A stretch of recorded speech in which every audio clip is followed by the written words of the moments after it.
Hello, welcome to Top 10 Mods for Minecraft 1.16.4 for Fabric. So the first mod I want to show you is this mod called Inca. So this is a mod which lets you ride llamas, which is pretty cool. So you can simply press E on the llama and we can put the saddle on the llama. Now you can actually ride the llama. So what it means essentially is that if we put a chest on the llama, we can now move with a large number of items. Okay, now if we take another strong llama, we then ride one llama and we put a lead onto the next llama, we'll then be able to carry an infinite amount of storage through the world. And you'll note that all other tamed llamas will follow anyway. And you'll see if I remove the lead from that second llama, these other llamas will not follow. But simply by attaching the lead, you can see that they instantly start to follow. So this is a way, you only have to lead the second llama, and then an infinite number of extra llamas will then follow. If I simply punch this llama in the face, the llama will spit. And take a look at this glass bottle. You see it becomes a bottle of llama spit. And with the bottle of llama spit, we can uncraft leather items, including a saddle. We can also smelt out the llama spit, and that will become a bottle of spit. The next mod is really, really cool. So this is a mod called Chest Building Blocks. You simply make these chests with a regular chest and planks, or an ender chest and obsidian. And that actually doubles your output as well, which is pretty cool.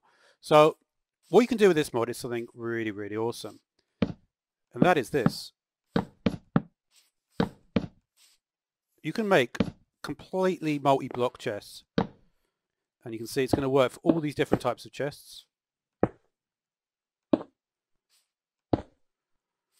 And you'll notice as well, when you place, for instance, when you place the ender chest here, you can see it actually is going to change where the lock appears as well. So if you wanted to just have this eye texture, for instance, you could do it in that fashion. It looks super cool like that. And all these chests are still accessible one by one. So now we have one of the coolest food mods I think I've ever seen. And it's called Sandwichable. So this is really amazing. So around the world, you're going to find these things. They're called shrubs, right? So if you break a shrub, you're going to get, say, tomato seeds. Also could get onion seeds. Let's break a few more. You see there's some lettuce seeds as well. And finally, you also get cucumber seeds. So what we could do, we could plant the cucumber, the lettuce, the tomato, and the onion. These are going to have a net total of 5 growth stages. So you can see there's the cucumber growing. There's the tomato growing. There's the onion. Also put the shrub in a flower pot. And if you wanted to, you could also shear the shrub. And then when you break that, you're going to get a stick.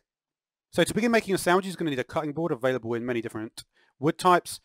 You're also going to want a knife, which is made with a couple of iron nuggets. So you could break some of these items, and you can see we're going to get a bunch of crops. And so what we can do is we can place our cutting board down, and we can just place the crop, say an onion, on the cutting board. We cut that, and you see we're going to get chopped onion. Let's just try a couple more. Tomato, we're going to get tomato slices. And what this is this is a way just to eat a little bit more quickly. So you see you eat that slightly more quickly than a normal piece of food. And it will restore a little bit of health to you, a little bit of hunger. Now you'll notice when you try to cut the cucumber, you're unable to do that. And we'll talk more about that a little bit later. Okay, you've also got this piece of bread here, which is obviously carbs. We cut that, we're going to get bread slices. So with the bread slices, you can actually put them into the toaster. So we're going to place the toaster down here, and you can see we've got 2 slots. So we've got a 2-slice toaster here, so we can place our toast in there, and we're going to shift right click on the handle to push it down like a normal toaster. So all the toasting recipes will take 12 seconds, and you'll hear a sound to know that it's done. And here we're going to get toasted bread slices. So to make a sandwich, you're going to want the sandwich table, just made with some smooth stone and some planks. So we can place our sandwich table down. And the way it works is, so for instance, we've got our toast here. Put the toast down. Say we wanted to have some onion on it, maybe a tomato on it as well, maybe some lettuce as well. And this is a small sandwich. And what it will do is it will add up all the values of the hunger that it restores. So you simply place that down, shift right click, the sandwich will pop off. And you can see the ingredients that are inside the sandwich. Just quickly before I forget, I'm using Better Leaves and D-Pixel. And also something from Inca that I forgot was the ancient fossil, which is found underground and can be smelted into nautilus shells. So something cool to make is this, which is cheese culture.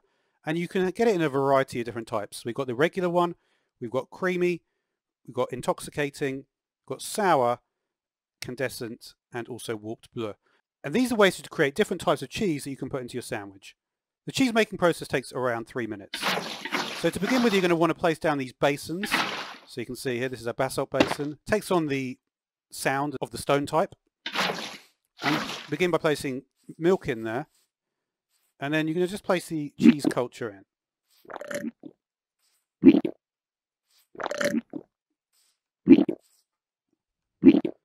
So it'll take around 3 minutes. So while we're waiting for that, let's do something else. So in beach biomes and also ocean biomes, you're going to find this, which is salty sand.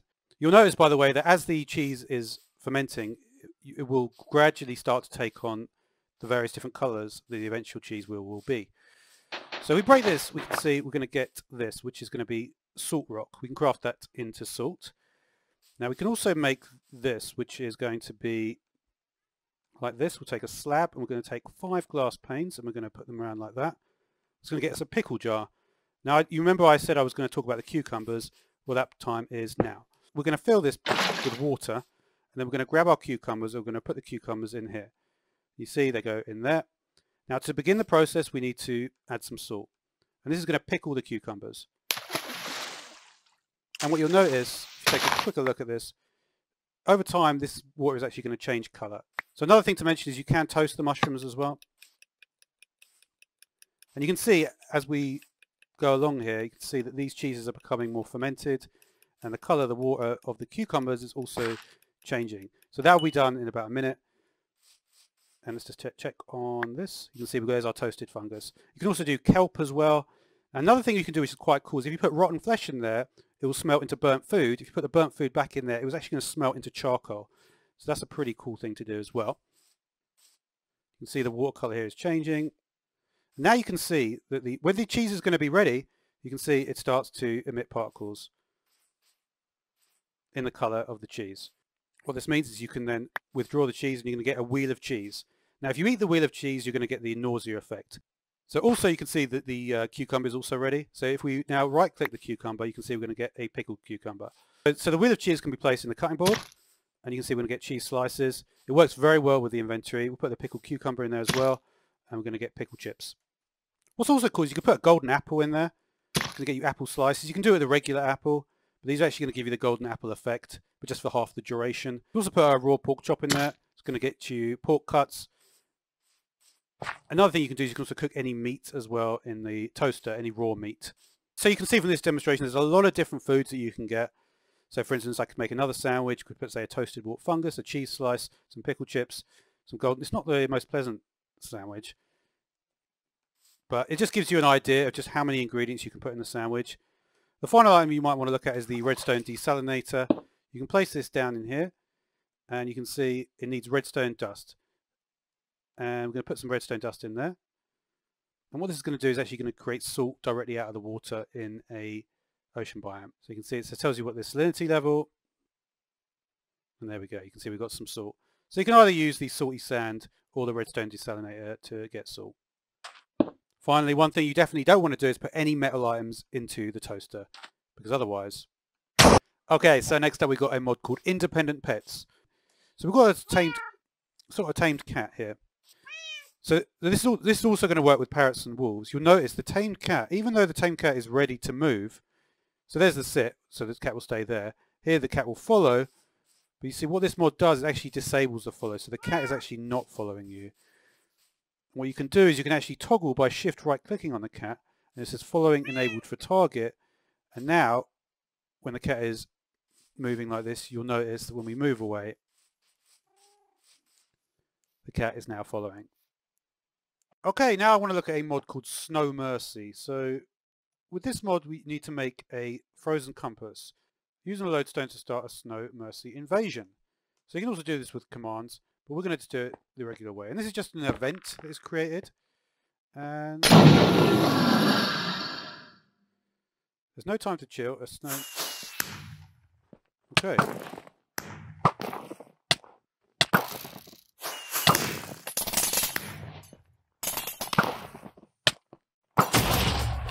Wow.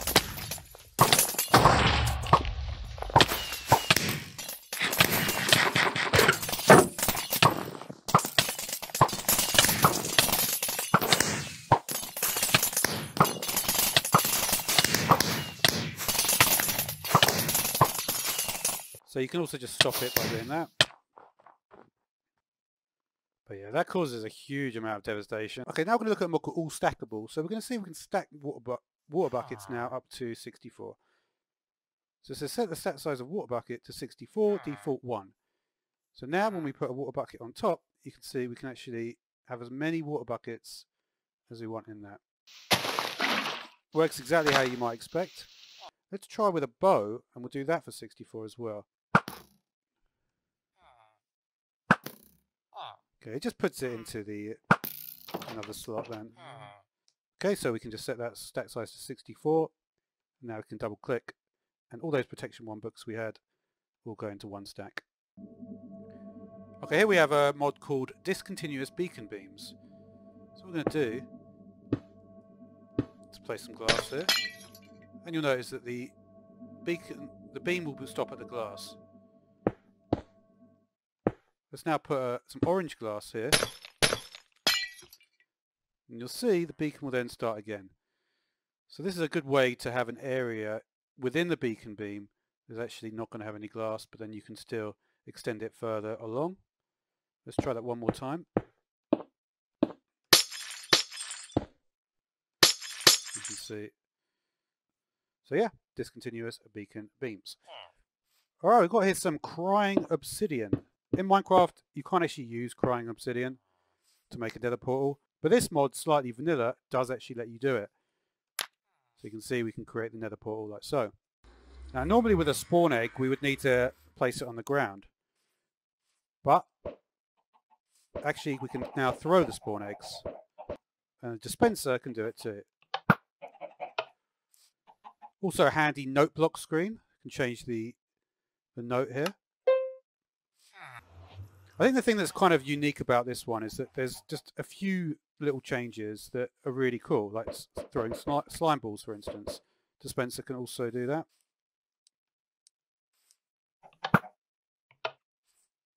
Another cool feature, just leash the villagers.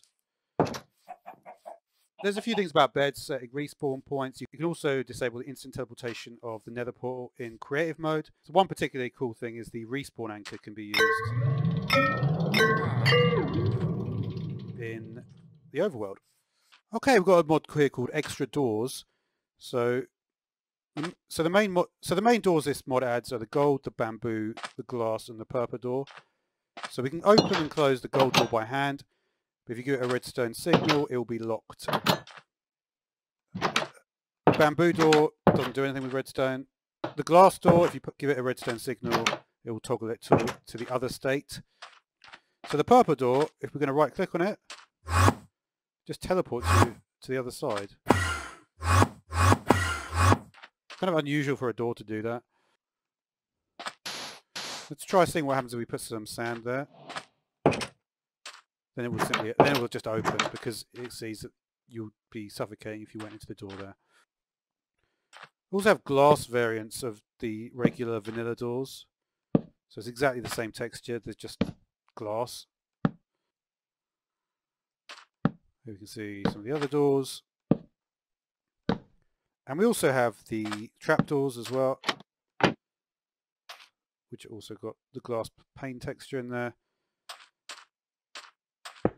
And something like this, for example, let's have a look.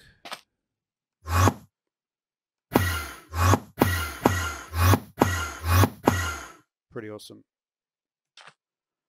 And finally we have this mod called the lamps. All we've got is tall lamps and not so tall lamps. So here's the tall lamp, and there's the smaller lamp. So yeah, I think that will do it for this video. So thanks for watching. Hello and welcome to Top 10 Mods for Fabric. The first menu I want to look at is called Fancy Menu. So you may have just seen there it said pre-rendering animation, and what it's doing is it's pre-rendering this animation in the background. And this is a cool thing that you can do with this mod, is that you can actually change the background image of the main menu, and you can do a lot of stuff. So you'll notice that you've got two buttons here, customization and reload at the top. Customization, if it's off, it will go back to the default and you won't be able to actually access any of these. If it's on, you'll have your custom. And you can put a picture in here, I just chose to do an animation. You can find a few different things. So for instance, if we're in press menu info, we can see various different menu, which menu we're actually in. So you can see we're in netminecraft.class 526. Here we're in 442.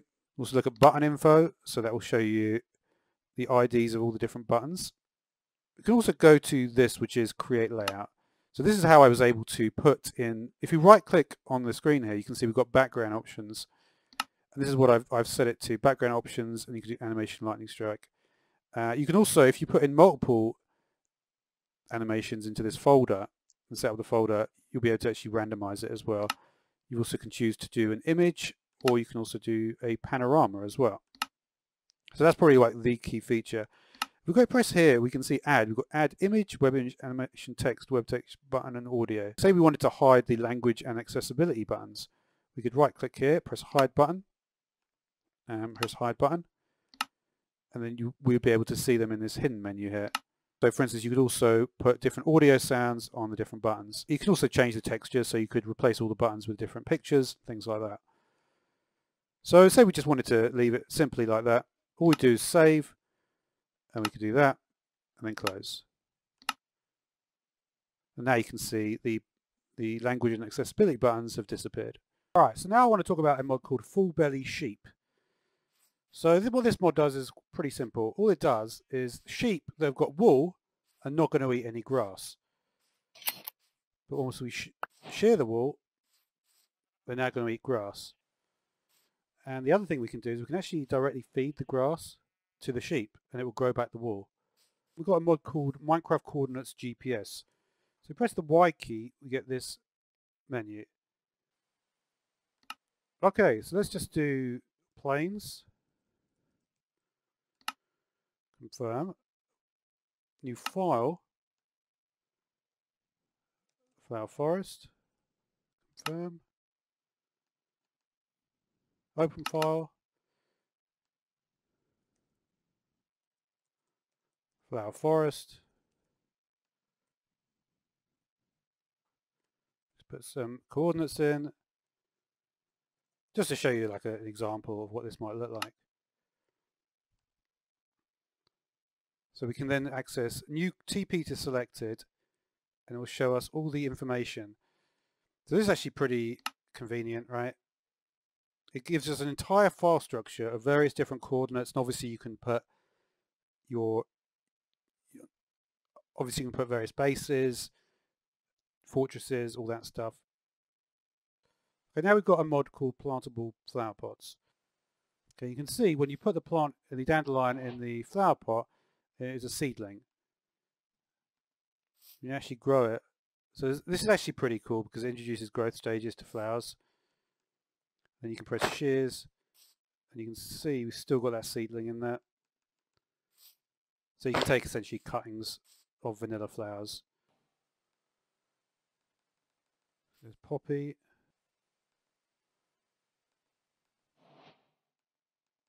Okay, so yeah, so pretty awesome that. We've now got a mod called Ada Paxels. Don't know if that's after Ada Lovelace, maybe. And it's a Paxel, so crack stone bricks, can strip the bark off trees, create paths. As you might imagine, do basically everything with it, with the exception of, it's actually not bad even as a sword.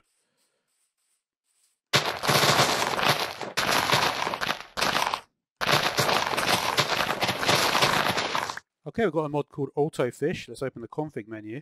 You can see there's a bunch of different config options that we can change. Enable autofish, enable multi-rod, so it will cycle through them all as they break. And you can stop using one with low durability if it's got mending on it or something, or it's got some really super duper enchantment. Okay, so I've turned autofish on.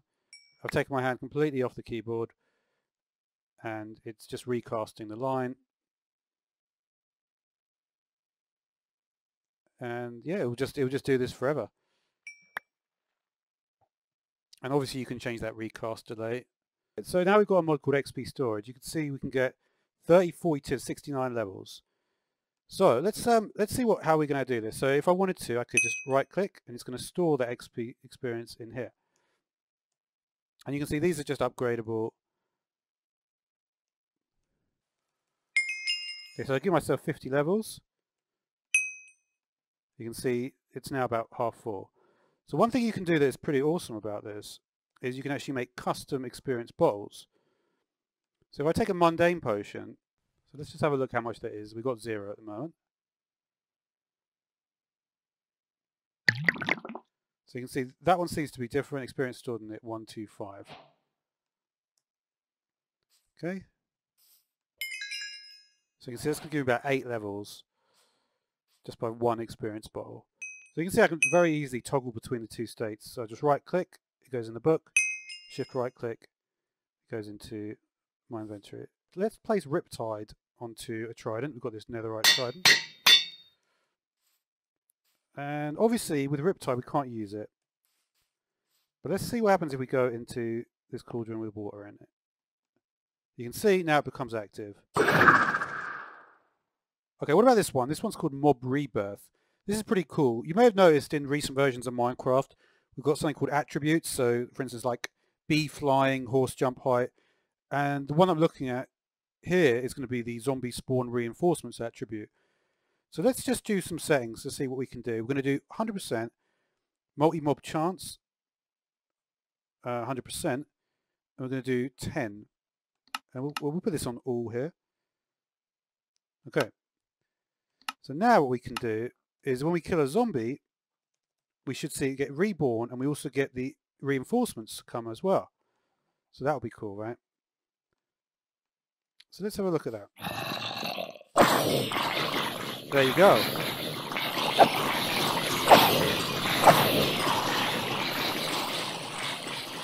That's pretty awesome, right? And it works with everything. This mod called Phonos. It's like a music mod. So you're going to find this structure. So you can see we've got some loudspeakers here. And you'll also find, which is the Technician Villager. So what we can do is we can trade. So let's get some items. We get the Phonos Guidebook. And we can get some of these redstone chips. So we'll just get that for now. And get a channel tuner. Okay, we'll just get some more stuff. And we can see we can put various different discs inside the radio jukebox. Let's see what happens if we press play now. So we have to, let's just first of all make this a bit longer. So this one should control the pitch. Let's just try that. Oh, speed. Okay.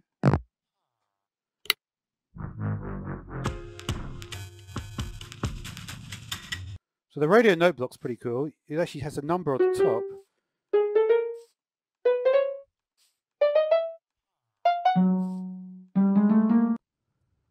Let's check out the loudspeakers. So we're going to set these to channel 2.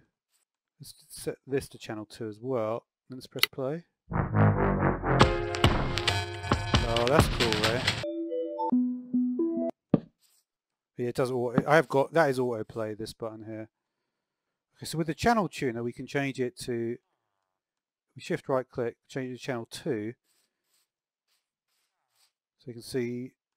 And then we can just right click on any amount of jukeboxes.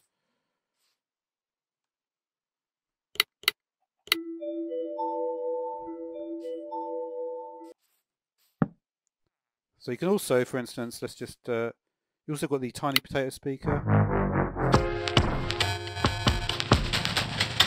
There you go. And the final mod we're going to look at is this mod called Netherite Plus. You've probably already seen a few items from it already.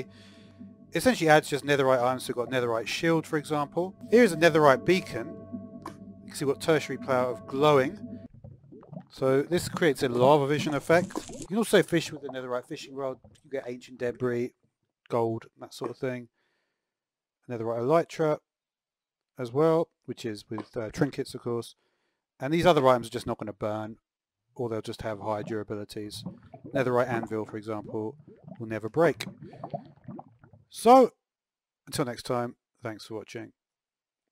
Hello, welcome to Top 10 Mods for Fabric 1.16.4. So the first one is Block Meter. We're going to toggle it on with this grass block in hand. And it's going to say grass block is now used as your block meter. What this means is that if we wanted to draw a box, we could right click here and we could right click there. If we wanted to draw a second box, so you can see we've drawn two boxes. The first one's white, the second one is orange, and it's going to continue along going through the wall colours. There's different ways to change that though. We could change, first of all, we could actually change the colour of the box, and we also have the option to have a diagonal line, and if it's always going to use one colour, not cycle through the colours. So for instance, if we turned on the diagonal line, you can see we're also going to get the distance from the opposite points. Now if we wanted to remove a box, we could press Shift and the hotkey, that will clear the last box. If we press Control on the hotkey, it's going to clear all the boxes that you've drawn up to that point. And you can see as we draw a box, we can draw it any scale we want. Similarly, if I have this grass block, we could also draw the box like that. However, if I was holding any other block, it will just place the block normally. So any grass block in the inventory will allow us to access the functionality of the block meter. Now, should we decide that one of the points is not exactly where we want it, we can go to one of the corner spots here. So here's a corner spot, and then we can sneak, and then we can right click. And what this will do is it will let us change that. And then we can place it down again. And then we can delete. Okay, you may notice my crosshair is kind of different, and that's because I'm using the custom crosshair mod. So we can change the style of the crosshair from the default all the way through to a triangle. Stick with this cross. And we can also make it absolutely massive. So you can change the width and the height independently. So you can see that's a pretty large crosshair there. And there's quite a bit more you can do. So for instance, we could go to the rainbow, we could enable the rainbow, and we can make it go fast. So now we have a fast moving rainbow crosshair. So we can change the size of the gap between the points of the crosshair here, and we can also change the overall thickness. We can also rotate the crosshair all the way, change the outline color. You can also put a dot in the middle of the crosshair there. You can also see when we move to get a sword here, we swing the sword, you can see it's going to show you the cooldown in a more visual way. And it's also going to show you how long it's going to take for you to be able to shoot an arrow. Let's take a look at the crossbow. So pretty useful that, actually. Okay, now we have a mod called Ancient Gateways. So here's a very simple setup of the gateway. It's a 7x7 hollow structure. You need to have a 5x5 empty space in the middle. You'll specify the address of the gateway with 6 glyphs like this. So this could be green, green, green, green, green, green. And then we would type in the address over here to say which gateway that we want to go to. Initially, when you set up, you're going to want to set it up like this. So if you have green, green, green, green, and green, you're going to want to do that here just to initiate the gateway. What you need to do is if you want to actually initiate transport, this one I created second. So this gateway is going to close in a few seconds. So to initiate the transport though, what we're going to have to do is we're going to have to, you notice that one then turned on. But it appears if you wanted to go from the first gateway to the second gateway, there's no way to do that. You can only go from the second to the first. So we just show you here another example. We put the here on the front here. Now we know it's the front because this is the front. And then we can simply go 1, 2, 3, 4, 5, 6. Okay, it actually looks like maybe it doesn't want it there. Okay, so we can set that up. So let's have a look at the cross-dimensional transport.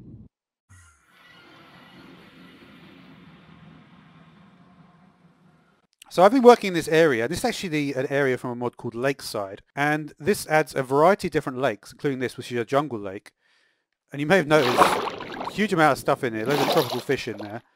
And I thought we'd just quickly go through the various biomes that we've got. So, number 1 is a cold lake.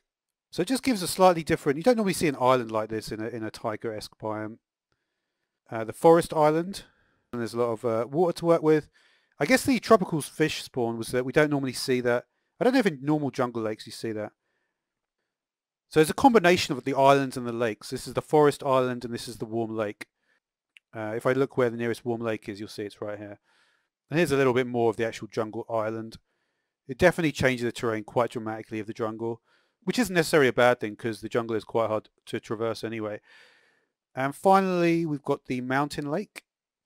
There's certainly more of these like jutted islands sticking out that you don't normally see in normal terrain. And like, for instance, an island like this, Yeah, and here's an example of a Tiger Island. Next up, we've got a mod called Adventure Z. So in Thunderstorms, you may find a mob called the Summoner will spawn. He's going to summon these skeleton vanguards. And he's also going to drop, as you can see there, an enchanted book.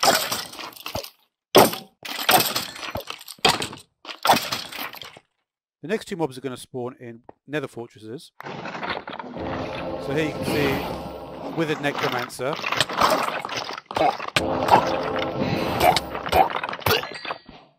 So he's also going to drop an enchanted book. And also you can see we're going to get gold nuggets as well. Here's the Blaze Guardian. Very similar to a Blaze, but obviously he's got a little face there. You see when we kill the Necromancer there, all the Wither puppets will actually be killed as well. So in the Soul Sand Valley you will find the Soul Reaper. So he has 60 health. Not sure if he has any particular special attacks. He's quite fast.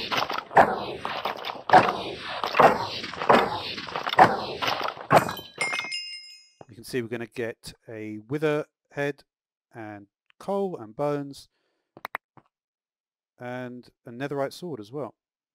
There's also this rare drop called the Gilded Blackstone Shard, and with it you can actually make a large boss. So let's do that. So we're going to do this fill command. So if we wanted to get 81 blocks, you need to do one less than the square, right? So 1 less than 9 is 8. So that will give you 9, right? And you can put some blackstone in there to get some chiseled, polished blackstone. Then if you put it back into the stone cutter, you'll be able to get this block, which is the chiseled, polished blackstone holder. And then with your blackstone holders, you can just put them in here. And then we're going to put some of these gilded shards in here.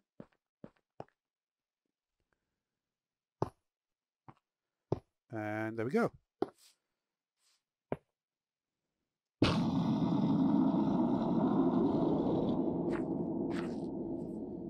It doesn't matter, you don't have to fight together. It's going to destroy a lot of blocks.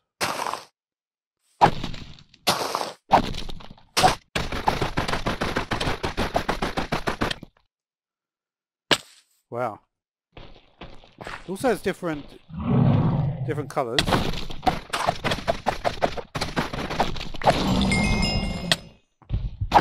Oh, he makes little ones as well. See, lots of wow, lots of stuff you get from him. So we take a look at our inventory. I'll try and tell you the stuff I didn't have in here. Certainly some more. The Blackstone Golem Heart I certainly didn't have. Some scraps. Ancient debris, of course. Yep, the Golem Heart. When you have it in your inventory, it makes a noise. And you can use that to make the Blackstone's arm. So we have a sheep, for example. Charge up the arm.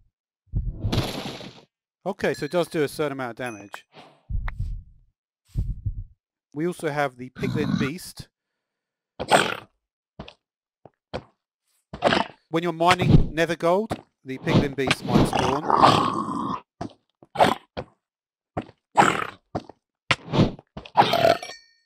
So we get some gold there. So these two are not listed, so we're going to see what these do. This is the eye. Oh, what's this? They actually... Oh, can you actually... So he just send Ender Eyes to fight for him. I probably don't want to...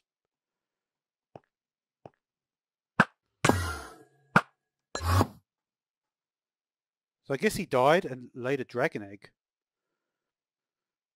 And we also get this, which is the Prime Eye.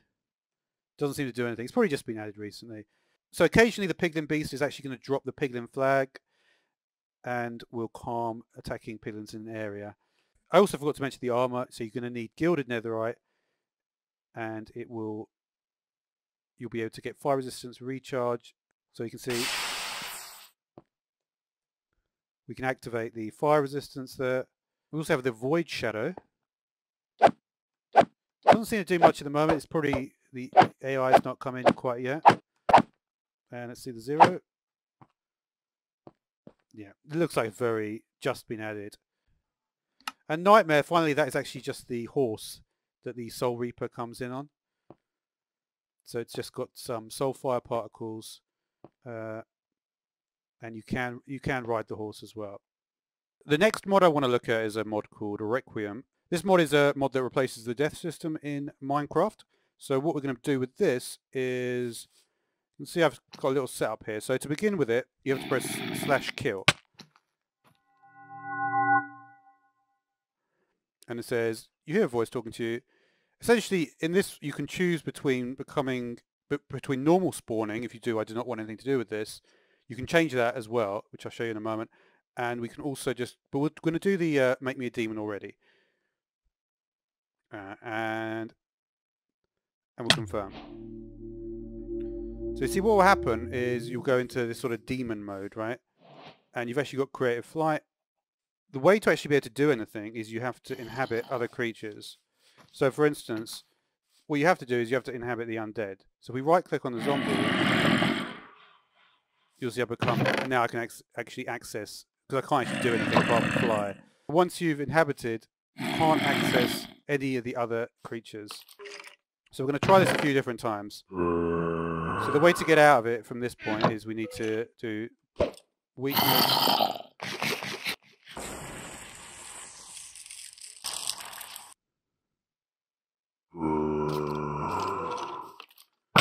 Okay, and you can see there we changed back and we got nausea. Okay, so if we do another /kill again here, you can see we're going to be a demon again. And what I was going to show you with the sheep here is that if we try to go into a creature that isn't undead,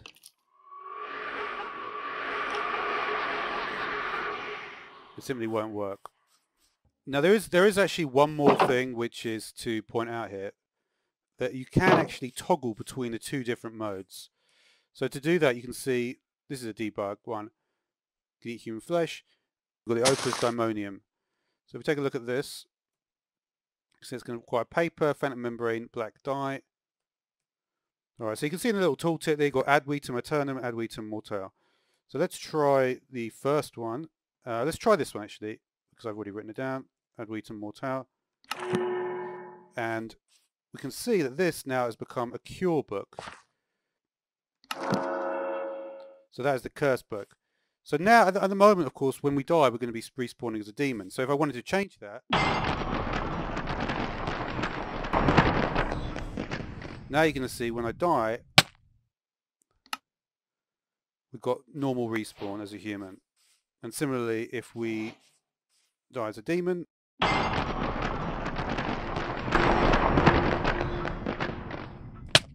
we now respawn as a demon. Now we have a mod called Common Expansion Food Stuff. It adds a few different foods.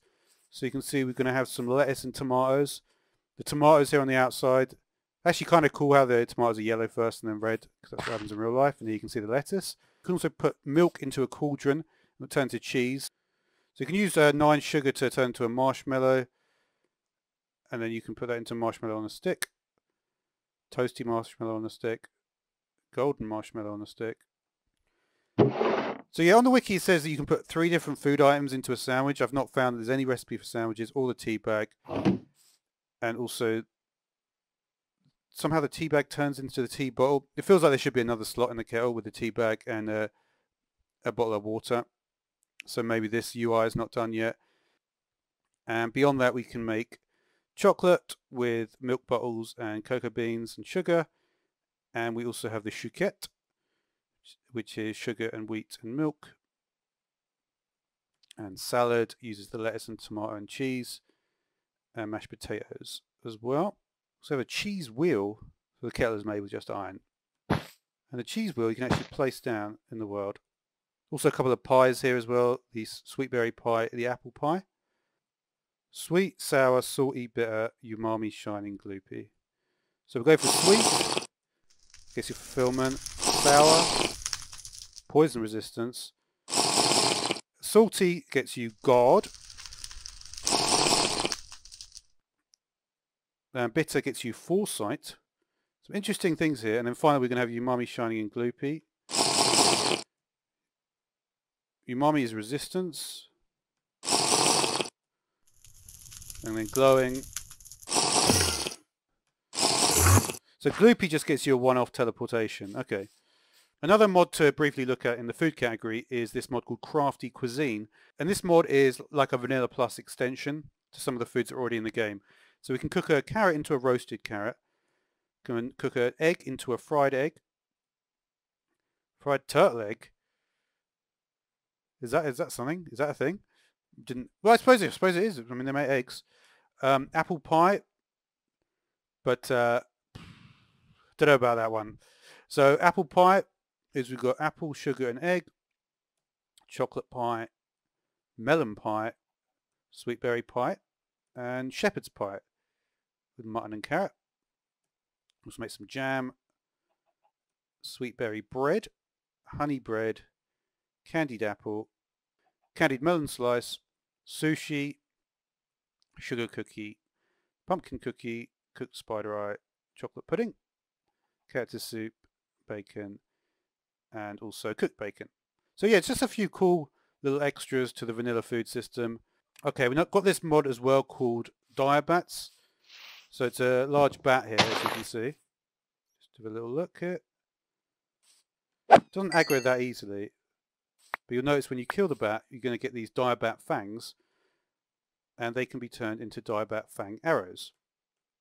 So as you might imagine, because the Diabat inflicts blindness, so will the arrows.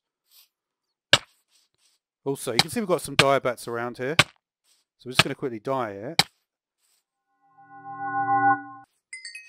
So you can see that the Diabats have actually picked up the items there. And then if you then kill the Diabat, you'll then retrieve the items. Okay, the final one I'm going to talk about is a mod called Origins. There is also, by the way, an extension mod to this called Extra Origins. I haven't got that installed. But what this mod does is at the beginning of your game, when you're creating the world, it gives you the opportunity to completely change basic mechanics of the world.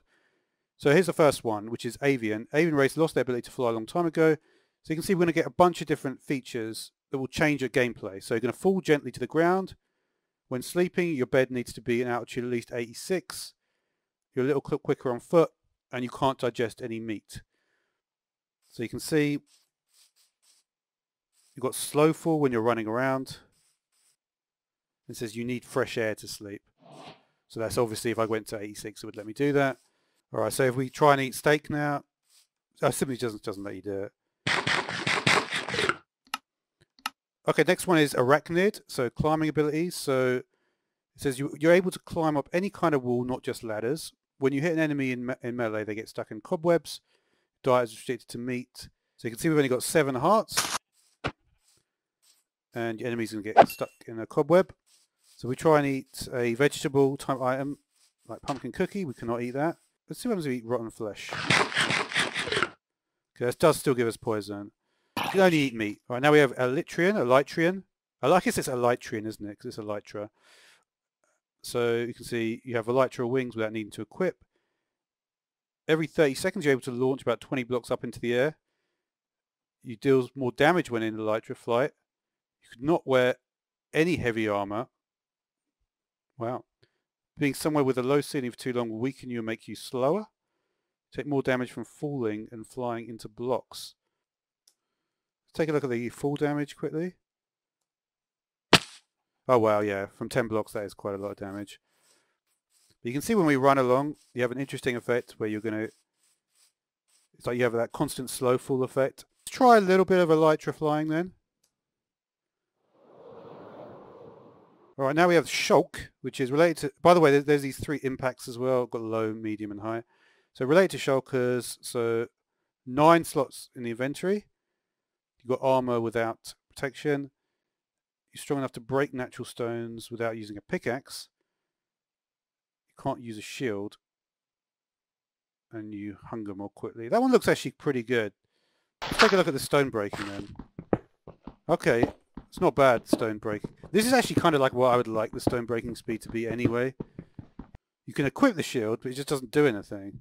We could also check if we fight a zombie just to see like what the hunger difference is. You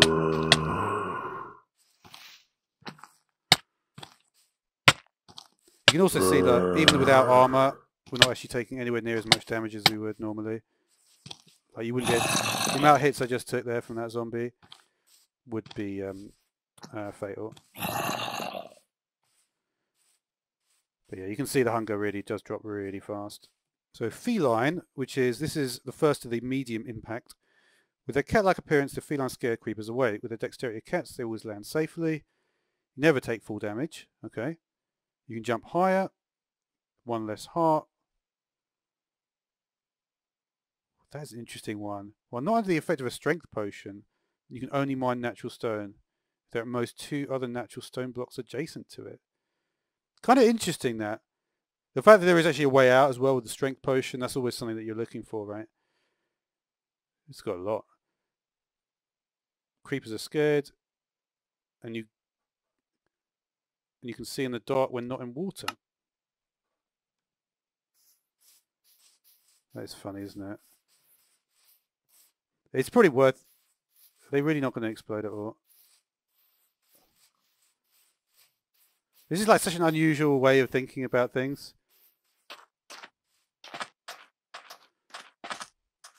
See, we've got 9.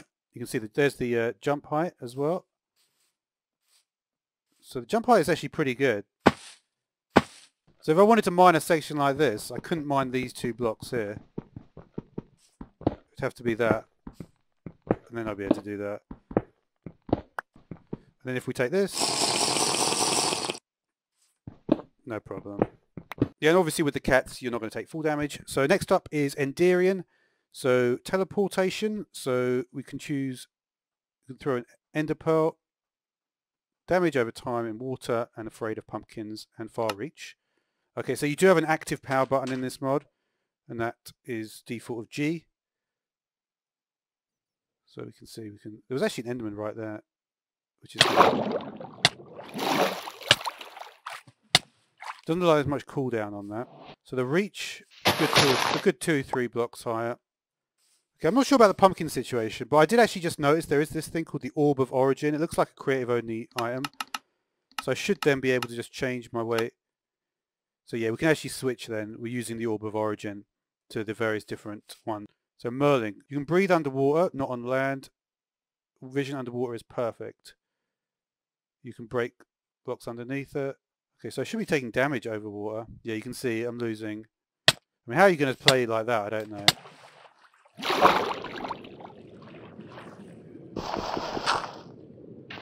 Yeah, you definitely see. Yeah, you can see we've got Aqua Affinity as well. Now, interesting actually. Yeah, the swimming is unbelievably good. Because you're staying at the same Y level. Blazeborn, immune to fire damage. Your natural spawn is in the nether. You're immune to poison. Then. Oh wow, yeah, you take a lot of damage from water.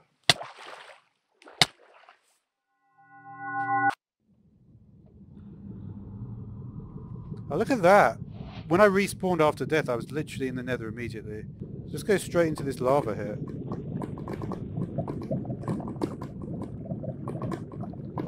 Phantom. Translucent skin. You can walk through solid material when phantomized. So that's, again, it's an active power. So you can see it as a phantom. I tried wearing armor because it's interesting, obviously, but the armor does render. But you can see, let's try to walk through some solid material. Now, another thing to mention is because I'm phantomized, if I actually lose that translucency, because I'm an undead, I burn in the daylight.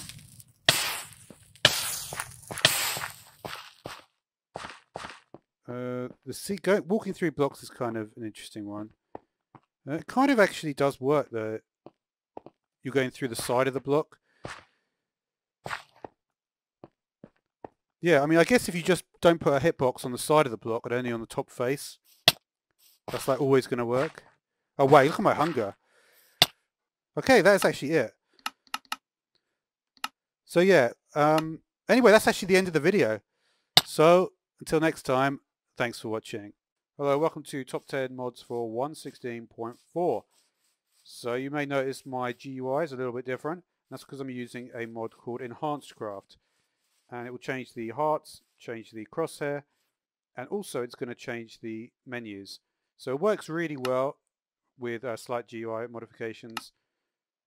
So pretty cool mod that. Okay, now we've got skinned lanterns. So this is a really cool mod. So it gives you these cool little lanterns. You can craft them with just a lantern or with a soul lantern.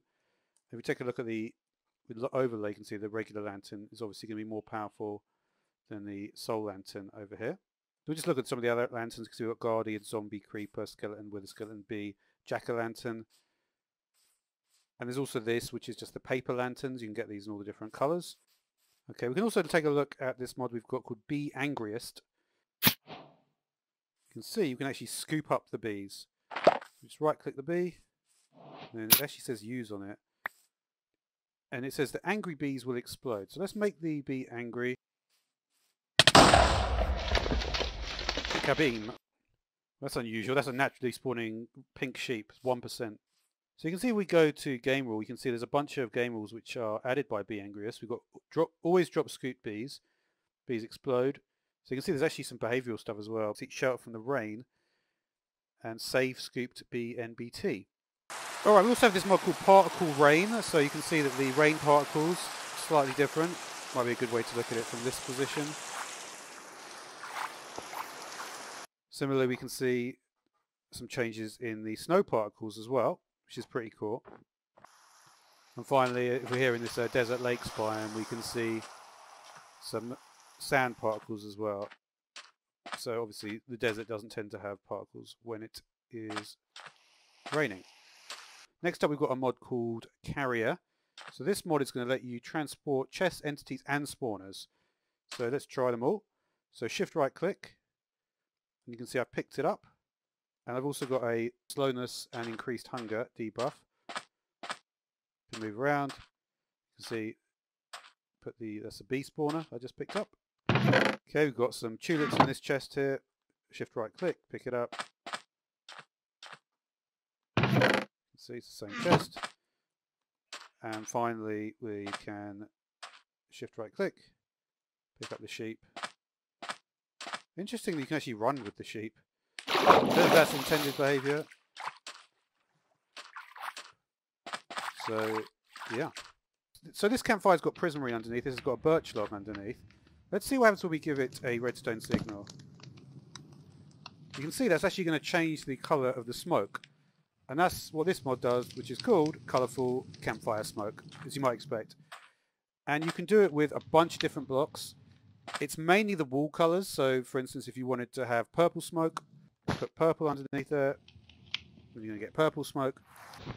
Orange smoke, you can get that as well. Okay, the next mod I want to talk about is a mod called Modern Beta Fabric. So here we can see we've got in-dev. We go to custom. This is actually really, really awesome. So you can actually get complete custom in-dev world. So yeah, you can see you can spawn in the in-dev house. So yeah, it looks exactly like the in-dev world that you may expect. An alpha world type configuration. Bunch of different options there. Let's do a nether configuration here for the in-dev one. So that's a pretty cool nether configuration. I'm going to go to this one now, Inf 2010-0227. And I'm going to do biome type, vanilla and modded. So the reason I chose to do that, you can see there's a village there as well. And there's the obsidian wall. Okay, so let's take a look at this mod called Fabric Seasons now, which should change the world depending on the time. So if I change the seasons, for instance, you'll be able to see, there you go. So you can actually see the different states of the trees and the grass depending on the season. Okay, let's try in Savannah. You can see the Savannah also works pretty cool. There you go, this one's really cool. So this, so Savannah in fall looks really awesome. You can also see we've got the season detector here as well. So you can go through the different seasons, and when you're on the right season, it's going to output a redstone signal. Now we're going to take a look at a mod called More Totems of Undying. Okay, so the first one I want to look at is this creeper one called the Explosive Totem of Undying. Let's move away from our chest if we can.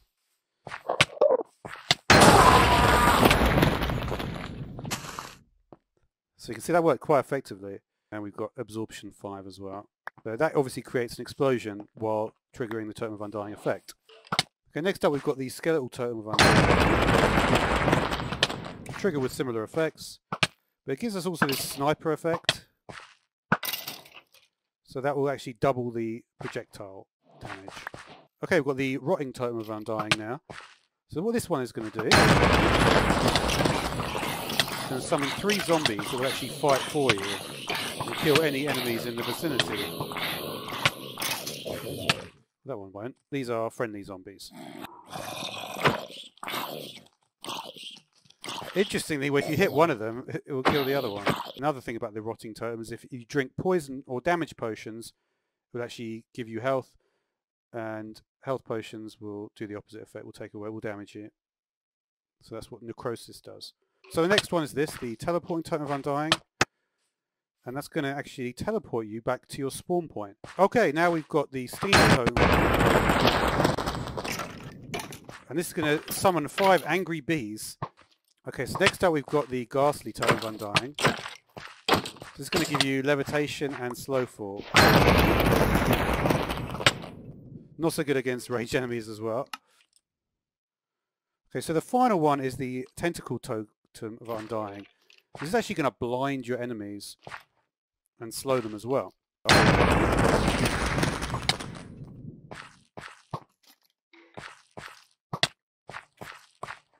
So you can see they got the Kevlar Pod. It also gives you conduit power as well. The final mod I want to look at is also to do with totems. It's Wither Totems. So what it's going to do is it's going to actually buff mobs. But if you've got a looting 3 sword, it's going to give you an additional 2 levels of looting. So you've got looting 5. One problem is they also do get strength and speed too. So you've got to be a little bit wary of that. You can see they've got the strength particle, the red one. Anyway, that will do for this video, so thanks for watching. Hello, welcome to Top 10 Mods for Fabric 1.16.4. So first up we've got better dropped items. Let's try dropping some of these ladders here. And you can see they're going to stack together. They're going to also rotate as you drop them. Take a look at some of the blocks here as well. So it just gives you a 3-dimensional model, and they're going to stack together. Next up we have Perspective Mod Redux. So this gives you a much larger field of view. We also try turning the FOV up to Quake Pro. It gives you an even stronger effect. Okay, this is a mod called Couplings. So what this will do is it will let you open double doors like this without having to click both. Similarly, if we take a look at this, because the redstone signal is below 7, it will only open 1 door. If we created a stronger redstone signal, it will open both doors. And we can also see it's going to work with trapdoors as well. So there is kind of interesting behavior though with the trapdoors. It will only do like a row, and it will only be on one plane. So even if I did this, you can see it's only going to go on this plane, right? So there can actually be gaps as well, as you can see in this example here.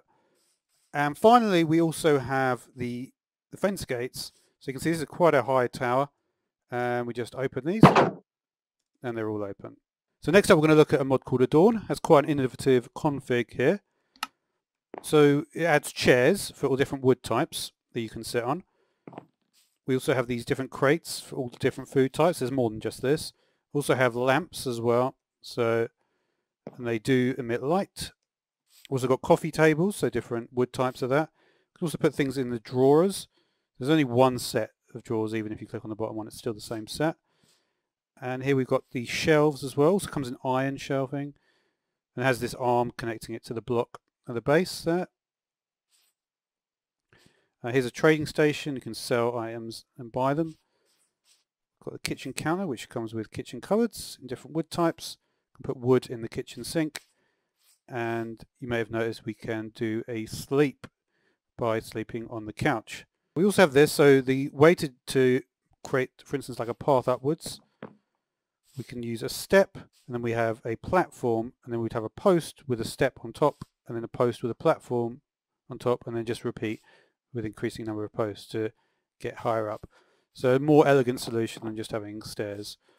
And here you can see the chimneys. So the normal chimney just looks like this, but when you extend it, it becomes a multi-block. So you can extend it up to any height. And these things come in a huge range of materials. I'll show you quickly at the end. Finally, we have the underwater chimneys, which are really cool. So you can see we've got a regular prismary chimney that just emits bubbles. This one though actually works, right? Same with the magmatic one. So you can see that the variety which you can get these things in is pretty large. Also have some picket fence, chain link fence, and stone ladder. So here's the picket fence. There's the chain link fence. And there's the stone ladder. Okay, we've got a mod now called packages. So we've got this thing called the package crafter. And what you have to do is in the frame and the core slots you can place any material, and in the bottom slot you're going to need to place a die. So I was going to try palm logs. We're going to be looking at this mod as well, Wild Explorer, in a moment. And we're also going to have a block of iron for the core. Let's have a look at that. And then we can place down our package. This is another one I did. So you can see when we're far away from the package, we'll just see the block which is contained, and then as we go nearer, it will show up. And if we left click, we're going to take one out. Shift left click, we're going to take the whole stack out. Right click, we're going to put one in. Shift right click, we're going to put the whole stack in. And if we break the block,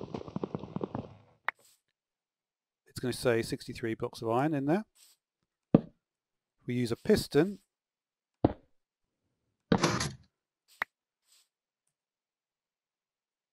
We can also destroy it that way. You can also see we've got the comparator output here. So that's an 1/8 full. So it's about an 1/8 of the max power in a redstone. Okay, I'd like to now talk about a couple of mods that are dungeon loot mods. And this is called Rings of Ascension. So here we have the Dolphin's Grace effect. I've actually put like the really powerful ones just so you can see. So this one is the Rings of Max Health. So you can see we're going to double our health there pretty quickly. These are the legendary tiers. Ring of Hungerless, mean you won't ever go hungry. You won't need food ever. Ring of Luck gives you the Luck 2 effect. Ring of Regeneration, constant regeneration effect. And the interesting thing as well is it doesn't actually obscure the screen, so that's pretty cool as well. And then we have the Epic tier. Mining will give you haste, poison resistance, and also strength. If we look at some of the others, most of them are just your regular. There's some magnetism ones, there's some slow falling. Creative flight is a mythic level, also pretty good. And water walking as well. So a couple of really good ones. Mythic, I think Mythic probably is actually a higher tier than Epic. So that mod is certainly very good for the ring slot here. But if you wanted a mod that would actually let you put things in all these different slots that you get, Artifacts is pretty good. So you can see we've got flippers, so we can put that in the shoes slot here. So grants immunity, steadfast spikes will grant immunity to knockback. Running shoes is step assist and movement speed. So running shoes probably actually is probably the one you're going to want to use there actually. So we'll put the running shoes on. The kitty slippers, creepers, avoid the wearer. That's based of course on the fact that creepers are scared of cats. Bunny hoppers, jump height. Increases knockback, so the pocket piston, so we can put that in the glove slot here. Causes the wearer's melee attack to deal fire damage. That is probably a slightly better one rather than knockback. So we just take our sheep. Wow. That is such a cool effect, right? And the power glove is, you can actually put the power glove in this one here. But it doesn't seem like it will go in the other ones. We've got feral claws to increase the attack speed. Let's try the attack speed one. Mining speed. Let's try the mining speed. Let's try putting the Ring of Mining in and let's see what happens now. So it's not bad. Remember, this is a completely unenchanted netherite pickaxe, so it's not bad. So Crystal Heart is for the belt slot here. The belt is in the leggings slot there, and that you can see we're going to get a bunch of more hearts. It looks like another 5 hearts with that one. Again, magnetism. Antidote vessel reduces temporary immune to fire damage. Thorns pendant. Light attackers on fires. Strike attackers with lightning. So the necklace will go here. Movement speed after taking damage. Length of invincibility after taking damage. Turn the wearer invisible. Extra level of fortune. Extra level of looting in the hat slot.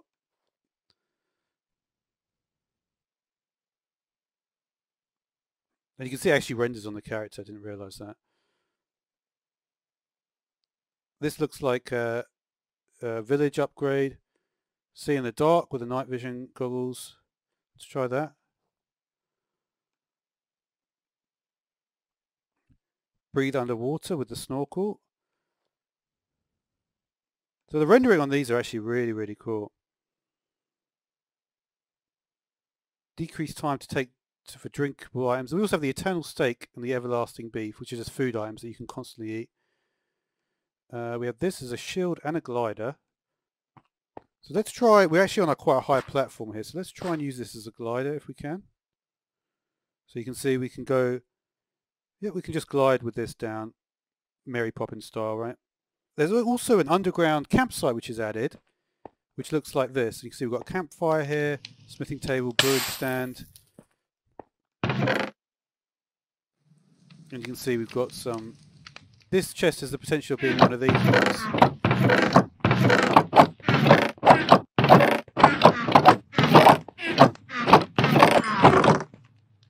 And you can see you'll get some of the drops from that. Next up we've got a mod called Spawn Lanterns. So this is a really cool mod. So say we have a soul lantern in the world. What we can do is we can turn it into one of two different types of special spawning lanterns that are going to affect how mobs are spawning. So first one is the Soothing Lantern with honey, and with Crying Obsidian we're going to get the Crying Lantern. So Soothing, what this will do is it will avoid any hostile mob spawns if the light level is above 0. So essentially you're going to get a lot less spawns on the surface because the light level is often above 0. And it won't affect the mob cap though, so there'll still be a lot of mob spawns underground. But the Crying Lantern, on the other hand, is actually going to double the mob spawnings. So you can already tell with this provocation effect that the number of spawns is much higher. And you're actually going to get auto aggroed as well by mobs that wouldn't automatically aggro you with the provocation. So you take a look at that Enderman, for instance. You're going to see as soon as we go into survival mode, auto aggro. Okay, I'd like to also talk about this mod called Wild Explorer. Now, to be completely honest with you, the reason I actually selected this mod for this was because of this. The duck model is unbelievable. It's probably the best duck I've seen in Minecraft so far. It's a perfect model, right? And even the ambient noise is cool. But there's quite a lot to this mod. So we have a pink cherry tree here. The white cherry. So we're going to go through a bunch of features. There is a biome as well, the pumpkin forest. It's sort of, it's a bit like a taiga. With biome mods, I tend not to go, the palm is massive. You actually saw them in the desert before. If we take a look at what is added, you can see we're going to get lots of different coloured mushroom blocks. So for instance, we can take a yellow mushroom here. You can see we have some of this blue night material here. One feature that is pretty cool is having the piles. We've seen normally you see the leaf piles, but to have actually piles of flowers is actually kind of unusual. There is an amaranth forest in the end and some extra details in the nether as well. This looks like it's just in the process of getting added. We've got some blueberries, banana trees, apricots. So it looks like there's various things that are currently being added. So the final mod we're going to look at is this mod Fabrication. Very much a mod that adds a large number of features.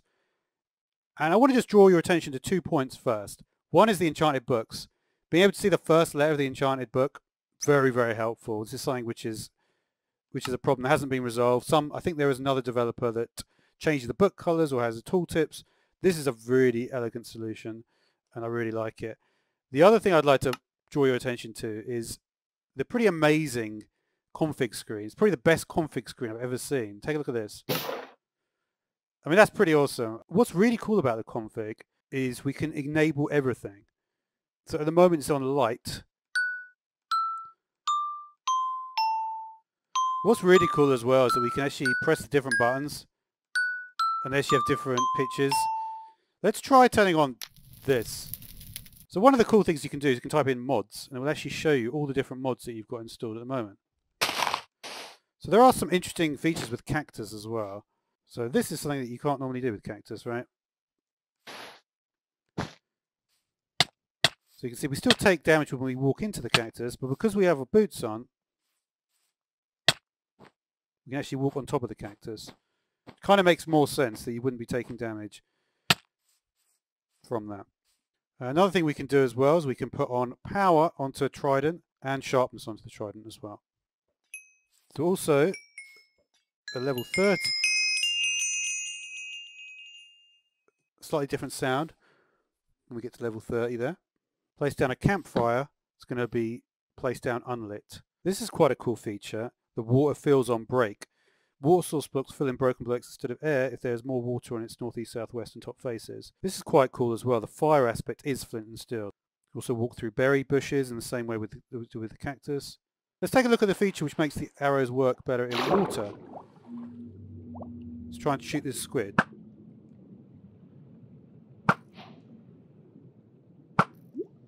Yeah, it works much better.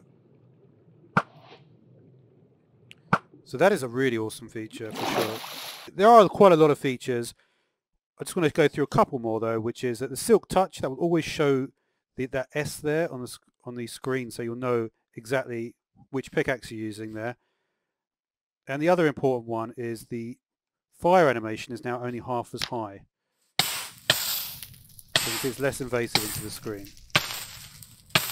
Anyway, until next time, thanks for watching. Hello and welcome to Top 10 Mods for Fabric 1.16.5. First mod we're going to look at is a mod called Ghastly Well.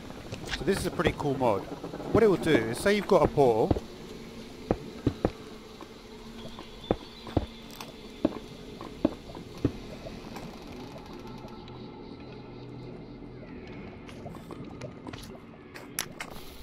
What we're going to do is we're going to kill a ghast in the portal. And you might see what's happened there. We've got a bunch of crying obsidian.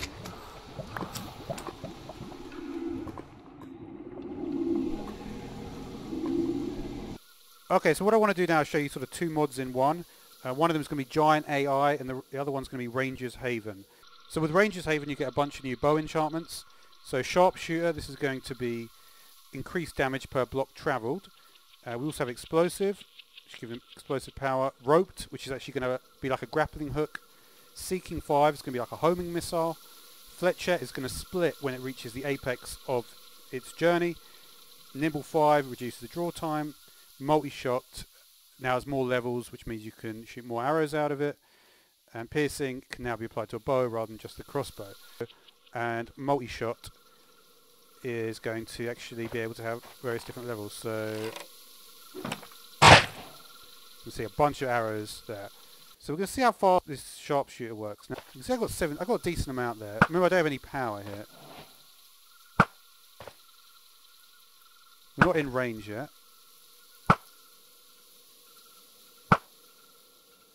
That's 12.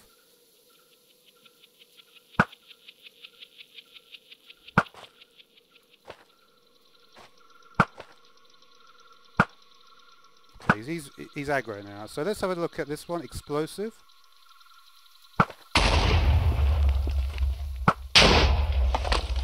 Pretty powerful actually. We can probably just look at roped actually without actually fighting an enemy. So let's just shoot an arrow over here. So you can see it's not actually going to pull you above slopes, but if we do it from up here, gives you a little boost. Certainly it looks like using explosive arrows is pretty good against giants. So we now consider the Seeking enchantment. We're going to shoot slightly left of this jellyfish and see what happens. So we have some Vex over here. Let's see if it's easy to hit the Vex, because that's kind of useful, right? You can see I'm not targeting them particularly accurately, but they're actually a lot easier to hit. So that's the homing one. We also have flechettes as well. So we look at flechettes. When we shoot up into the sky here, you'll notice that when it comes down, it will split at the apex. And you see there's going to be 3 additional arrows. You can take a look at a mod called Hit Marker.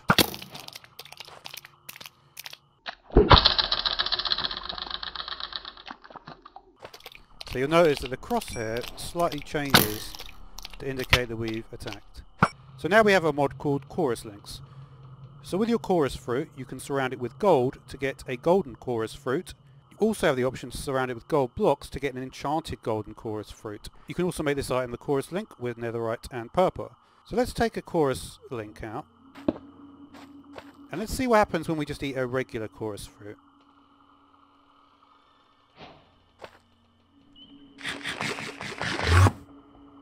You'll notice we immediately teleport directly on top of the Chorus Link, and that works within a range of 64 blocks. What about the golden Chorus Fruit? Well, that's going to immediately teleport you on top of a Chorus Link up to 512 blocks away. Keep in mind the Chorus Links will always teleport you directly to the nearest Chorus Link. So we have one over here, we have one over there. And you can see we went to the nearest one. Finally, we have the enchanted golden Chorus Fruit. You'll notice it says unbound. If we right click on our Chorus Link, nothing seems to happen, but it actually has happened, and it says bound to the point there. And this will work cross-dimensionally as well. So we can bind to any Chorus Link anywhere.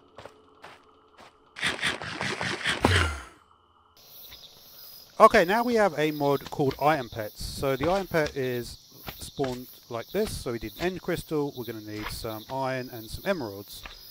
Now once we create the Item Pet, we just have to right click on the ground.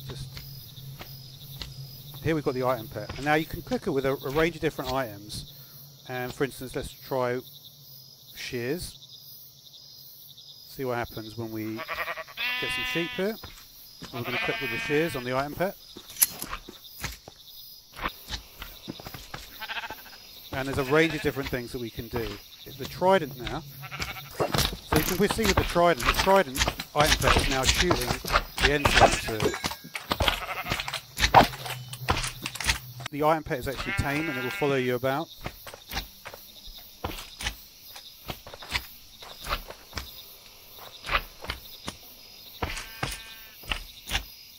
Okay.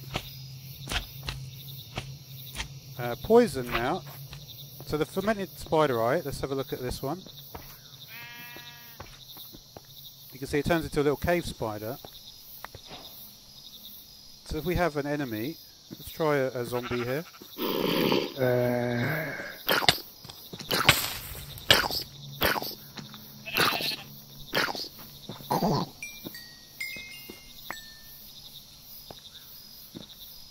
Okay. Now if we give it we now give Item Pet some steak here, and it will keep you saturated. Chorus Fruit will teleport you away. Other thing we can do is, if we take away this, and we give it a tipped arrow, you see I've got no more arrows of swiftness, just regular arrows. We're just gonna, you'll see that the sheep now has got the speed effect.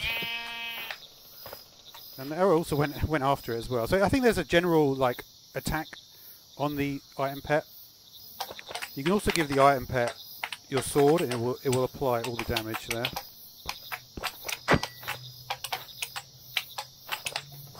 So for instance, we just got a skeleton. The Item Pet should be able to just kill the skeleton. There you go. You can see this is probably the more typical example. Okay, now we've got a mod called Pet QI. So you'll notice, I mean that's a pretty large sheep, right? but it still retains its AI. So the other mod I wanted to show was this mod called Shelf. This mod adds a bunch of different shelves for a variety of different wood types and stone types, and you can place down the shelf, put a bunch of different items on that. So 9 items will fit on each shelf, and you can just display them like that. Okay, so we've got a mod called Reroll here. So you'll notice we get this button here on the enchantment table, Reroll the enchantment list. So you can see if we put our items in, you can see we've got Smite, Unbreaking, Knockback. If we want to reroll, we can do that. And we're going to get a different set. So this is something which a lot of people have wanted on the enchantment table. The other thing we have is a mod called Power Shot. So this is also pretty cool. Let's try Power 2 now. Try shooting the glass with that. There we go. And what you can do is you can actually specify exactly how powerful. So for instance, if I take some blue ice, I actually change the config for this one. So this may not be powerful enough at Power 2, let's see. It's not. So this Power 5 bow actually can't break the blue ice. Take a Power 50 bow instead though. That will be able to. So that's all for this episode, so thanks for watching. Hello, welcome to Top 10 Mods for Fabric 1.16.4. So, we're going to start with a mod called On Soulfire. So this is pretty cool. When a mob goes on fire, you can see it will now go on the correct type of fire. Then we have Unsuspicious Stew. And when we put in our mushrooms, and we'll actually be able to see the effect instead of it not showing anything there. So you can actually see what that suspicious stew is going to do.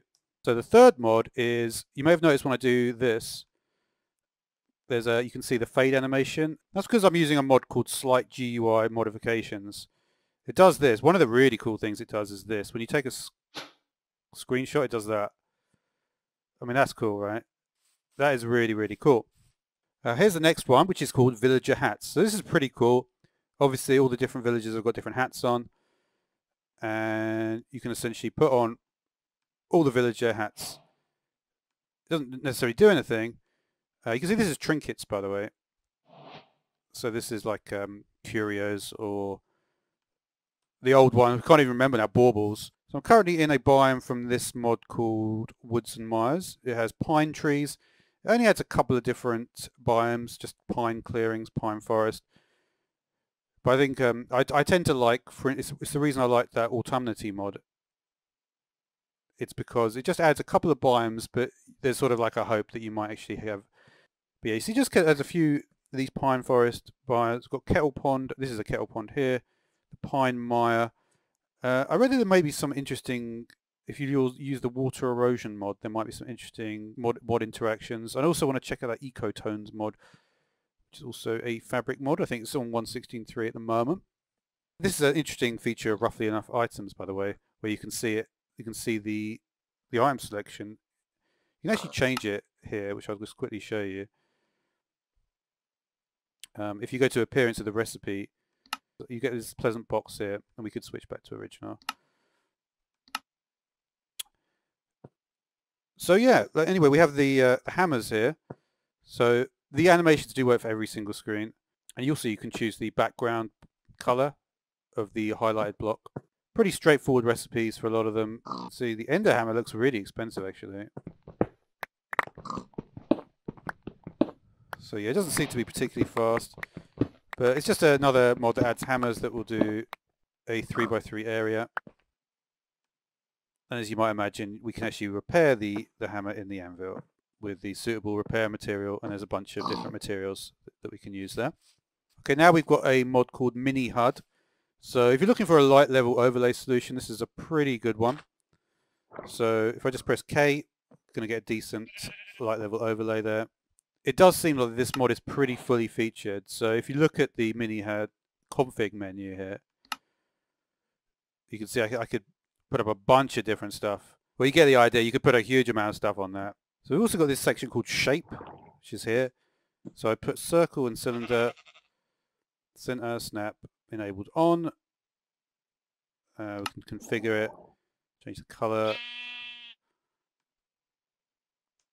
Okay. Low range, all below, all above. All we'll go for. Okay, and we'll set our shape. Actually, I've got that set to something else. I could do 2 buttons on it. Oh, well, I could do 3 buttons on it. And okay, we'll set the shape renderer to P. Now we can see we can get a rendering of a circle there. But one of the more interesting ones in the shape renderer is we can do a can spawn, can despawn. So we can add one of those, right? And then we could maybe add the 32 one as well. It looks like they've got custom colors. And then if we did that, so yeah, you can see we're actually inside now. They are the same color, unfortunately, by default. But you can see from that spot I was standing, we can very clearly see the entire range, and it does do both of them, whatever shape rendered it is, on one hotkey there. So woods and wires, it does add the pine leaves, stripped wood, the planks. We've also got the tansy and the fireweed. So fireweed can be used to make magenta dye, tansy for yellow dye. The map mod I've got here is called Just Map. So we can see we've got a larger version here. We can also move around a little bit with the larger version. We've got the waypoint selection here. All the things you might imagine that you could do. And we can press a hotkey to access the configuration here. I changed the offset a little bit just because it was a bit off the screen. And there's also in the map info section, we can do show advanced info. That will put a bunch of extra info that again is customized.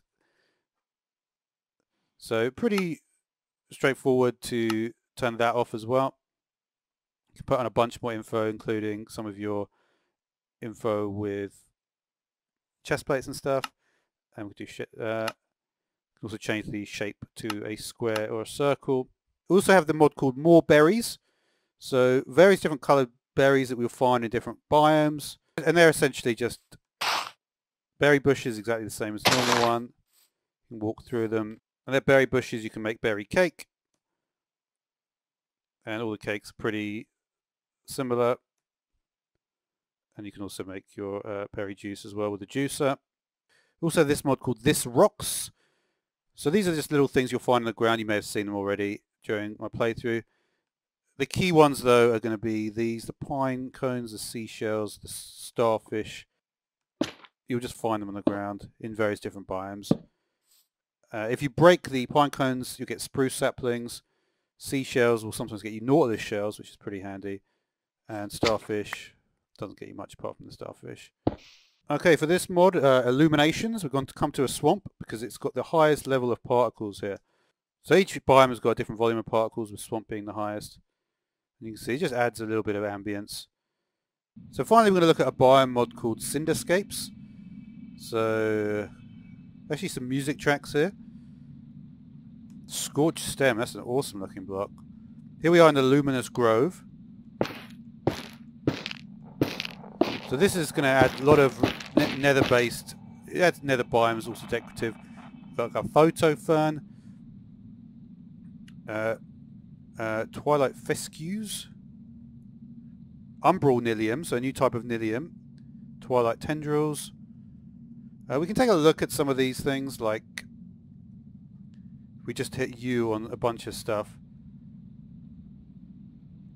It looks like a lot of it is just going to be like placement of stuff. Rose quartz will become rose quartz, but yeah, it will just be a replacement for quartz, these types of quartz.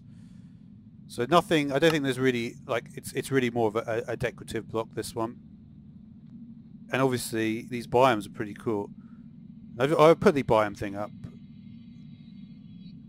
So the umbral wart, so if we use an axe on the, you can see, works similarly here. Also features streamlights, and I suppose a bit more verticality with these sort of tendril structures over here. Twilight vein with ghastly ectoplasm on top of them.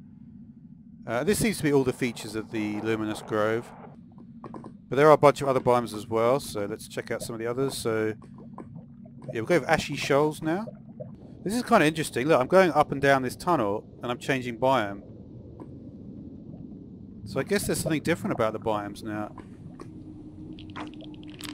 I think it looks like Ashy Shoals is just an extension of Basalt Deltas though. Like this, yeah, okay. But that was still interesting. So yeah, here's the Ashy Shoals biome. It looks like it probably is always adjacent to Basalt Delta. And this is the one that's going to feature Scorched Hyphae there.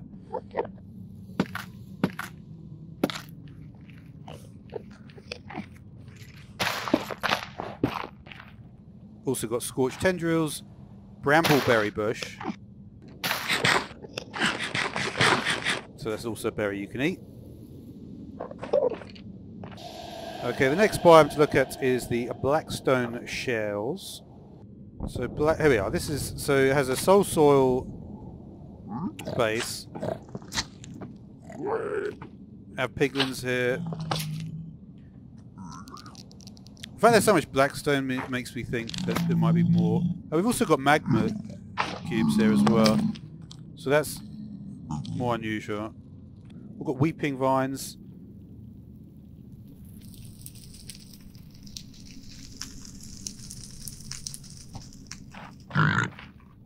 You notice the colour difference as well between the Blackstone Shells and the Ashy Shells.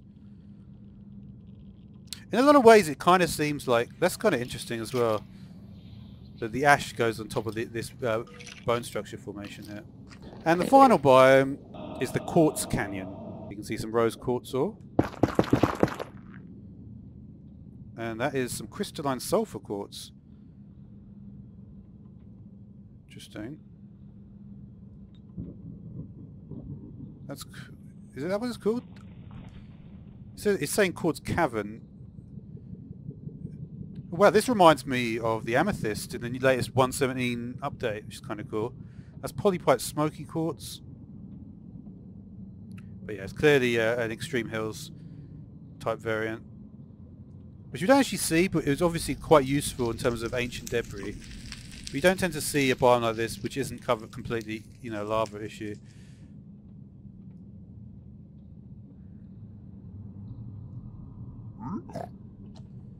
You can see this sort of, kind of like a it's similar because it's actually the same shape as a crystal, isn't it? This structure. It's like a four-pronged thing. But anyway, so yeah, they're the biomes which are added by Cinderscapes, and that is going to conclude the video. Until next time, thanks for watching. Hello, welcome to Top 10 Mods for Minecraft 1.14.4. This is the Fabric version. So if we go down into the water here, you're going to see this structure. This is going to be the first mod we're going to talk about, which is called Mineral Collector. So here you can see we've got a mineral vent, and that's going to provide upward momentum. So you can make the item called the Mineral Collector, and it's going to actually block the bubbles. So you can see that this one, for instance, is blocking all the bubbles. Now when I tried to place the Mineral Collector down here, that's all it did. If you place it, say, a bit further up the bubble column, and then you stand on top of the Mineral Collector, what you'll see is about every 10 seconds or so, you're going to get either gold or iron nuggets. I also tried to output to a chest, that doesn't work, so you're going to need to collect it using a different type of collector. You can see, wow, there's a lot on the surface here. Okay, so another mod that we've got here is called Overhead XP. So you can see that if we look at the Enderman here, and similar, you may have seen it with the fish in the water there, it just gives you a little health bar above, and that will work for every mob. Okay, that Ender Dragon was actually spawned using this special egg, the Ender Dragon spawn egg, from this mod called Soul's Egg. So the way to get started with Soul's Egg is to make a blank egg from sugar and also egg. From there we can create a Soul's Egg, and this requires Soul's Powder, which simply needs Soul Sand. And with a Soul's Egg, we can either go into an advanced Soul's Egg, or you can directly craft spawn eggs for various different mobs. And you can see the different mobs here. Now all of them are pretty much what you would expect. There is a couple of exceptions, so we'll just there is this, which is the animal soul's egg. And the animal soul's egg can then be further crafted into the various different animals. So you see almost pretty much everything is in here. So this would be a really useful way to do a Skyblock world, because it includes all those sort of latest animals. This is an interesting recipe. The soul's egg will go to silverfish, and then you can go from silverfish to endermite, endermite to enderman. Let's go back to the advanced soul's egg.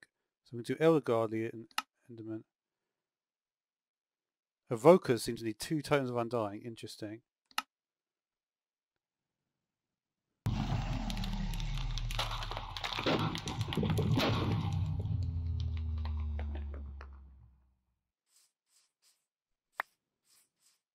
There we go.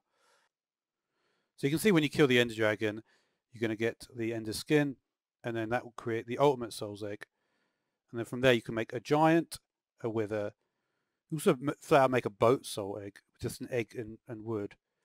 But like, for instance, we could make a Giant, or we could just spawn a Wither as well.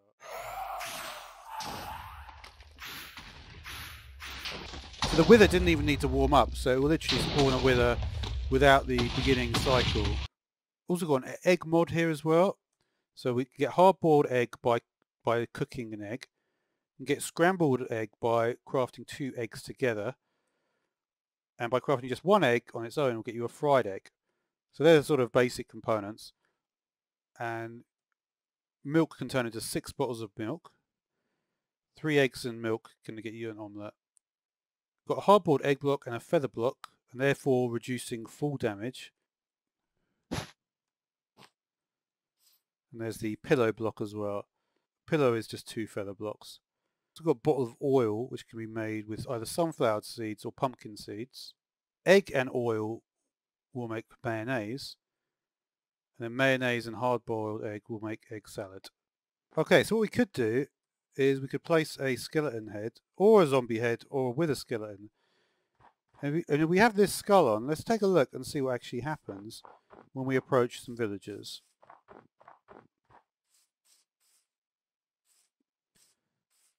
So you can see this actually is a mod. This is a mod called Scary Player, and when you're wearing a skull like this, you'll actually be able to scare the villagers. Not that scared, but you can tell. You can definitely tell that they're moving away. Okay, now we have a mod called Mini Shield, and you can see that I've got a shield here, and you might notice that it's really, really small. So when I put the shield on, I mean, that's not going to shield you from much, is it?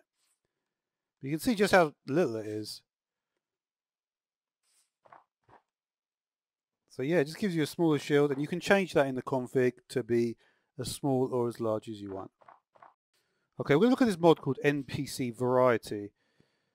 So this introduces 8 different skin tones, and we've also got 5 different eye colors. So there's amber eyes, green, which is vanilla, and then blue, light blue, brown.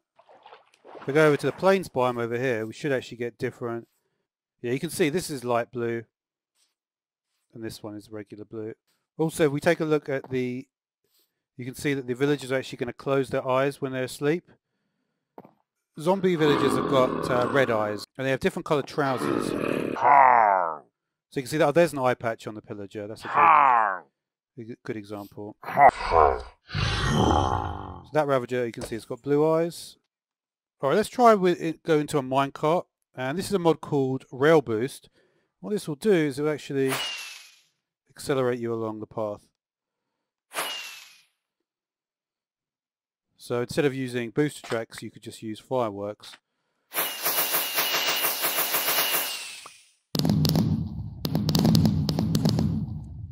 Okay, we have here now a mod called Wool, and you need a shearer, and you're also going to need the wool collector, and it helps to have them both on the same plane there. So yeah, for this one you're going to want the wood collector, and then you're going to want to have the tree cutter with the axe in. And it says it does a 5x5x10. We've got an alarm block.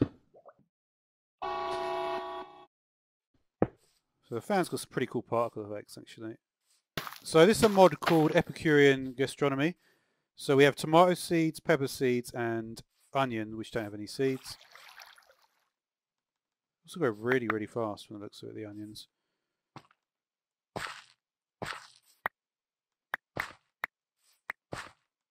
So you can see some of these crops here. So tomato, pepper, and onion. You notice this is ingredient spicy, and you may have noticed when I was looking at eggs, this is ingredient filling. Now this is the cooking table that you make. Okay, so in the cooking table we can place 3 wheat, and that's going to get us noodles. And it says prominent trait filling, absorption 3 minutes. We can put an egg in there as well. Absorption 2 for 2 minutes. Added seasoning 1 egg. So what this does is it actually lets you craft food in like a more expansive way. Alright, let's try the beef stew now. So this needs beef, carrots, mushroom and onion. And you can see that's going to get you beef stew. But then there's additional things you can put on. At the moment it's got saturation 45 seconds. So we could have, say, tomato on it, haste 130 and saturation. Bonus restoration. So you can see you can really make quite complex stuff here. And the butter. Speed 2, -1 hunger. Cooked pork chop. Bonus restoration, because that's obviously it's got very high amount, because there's a very high restoration in pork chops. And the dandelion also gives haste, right? Haste 130, saturation 45. And the dandelion's also going to give haste. Now, I believe we could just put them all in if we wanted. We can make a really complex dish. So you can see there, that is going to be able to give you like a much better beef stew.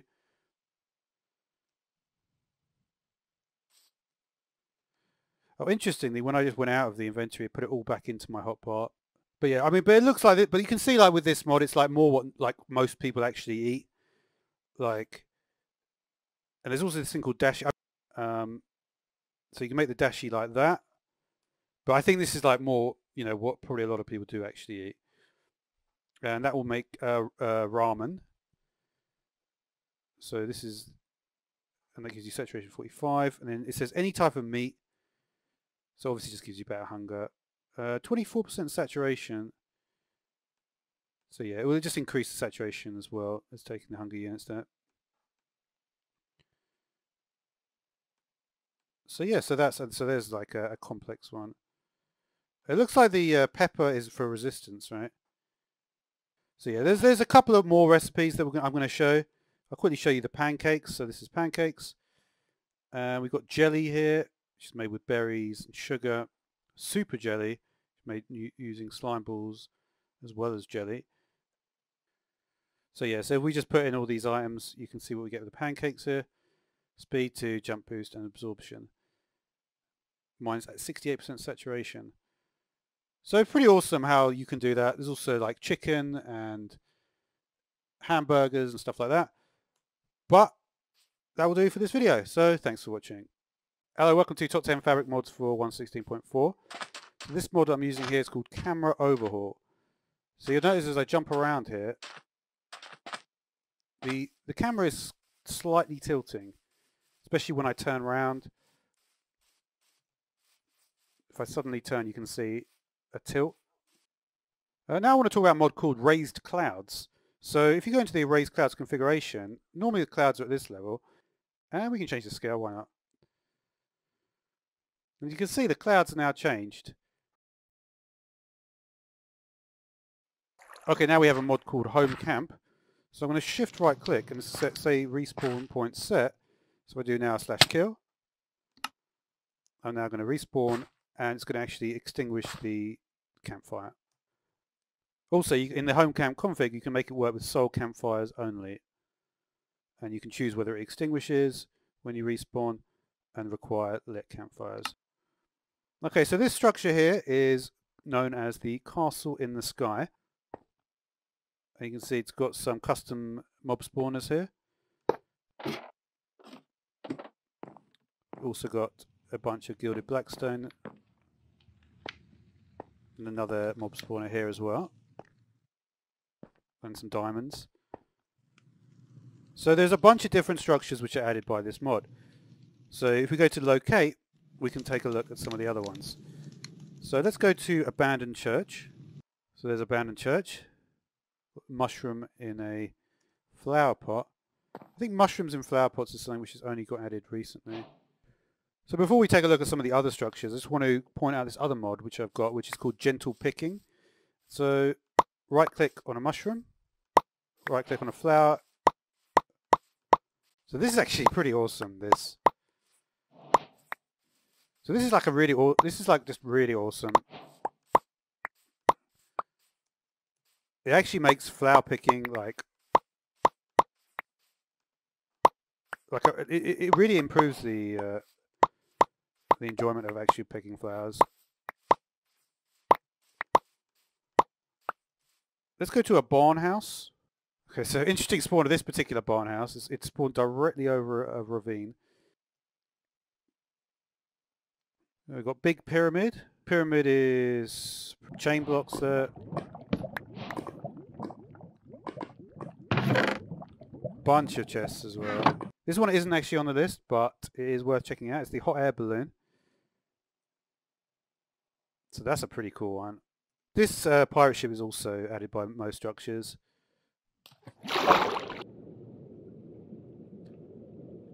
Okay, we also have this structure as well, which is a volcanic vent. Okay, the next one we have here is the Pillager Factory. This is pretty big, this.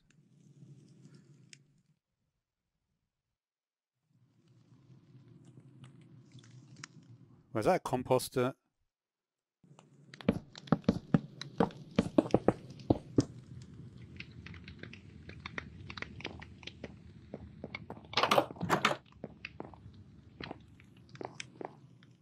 It's an interesting table design there. I wonder if there's arrows in there. There's not. So yeah, pretty large, the Pillager Factory there. So this looks like an actual quarry. So it's picking up the iron. That's really, really cool. Okay, this one is a villager market. So this is there's custom banners and everything. I wonder how you make that banner.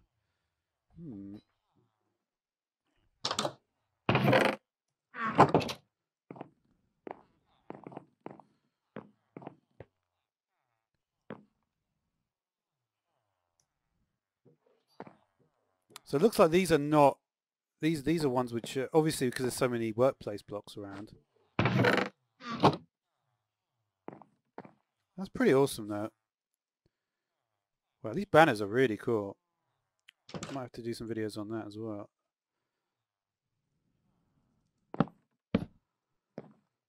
See, there's an upstairs area as well. There's also a villager tower as well. So that was the market, and here is the tower. It looks like more similar to a pillager tower.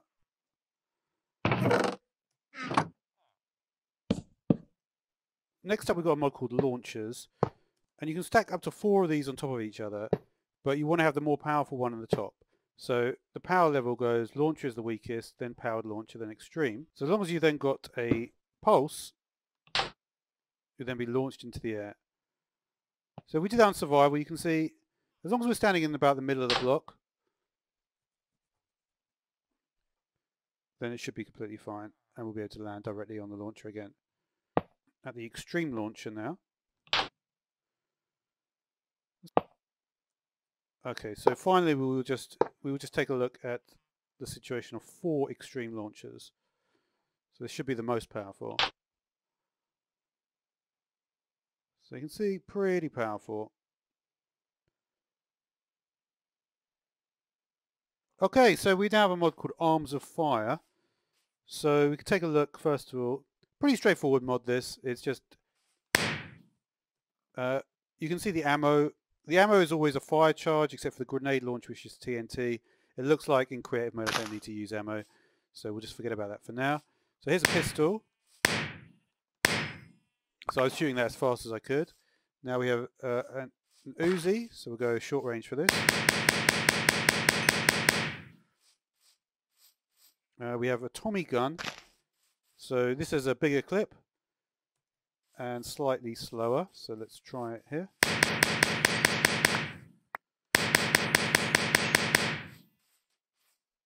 The shotgun now. Shotgun has got decent amount. The shotgun is going to one-shot a sheep here. You can see obviously quite short range. The sawn-off shotgun. Let's try it with these sheep here. So you can see a larger range with the sawn-off shotgun. We have the combat shotgun.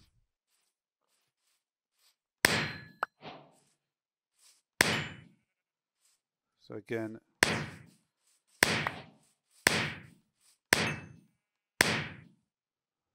it has a larger clip as well.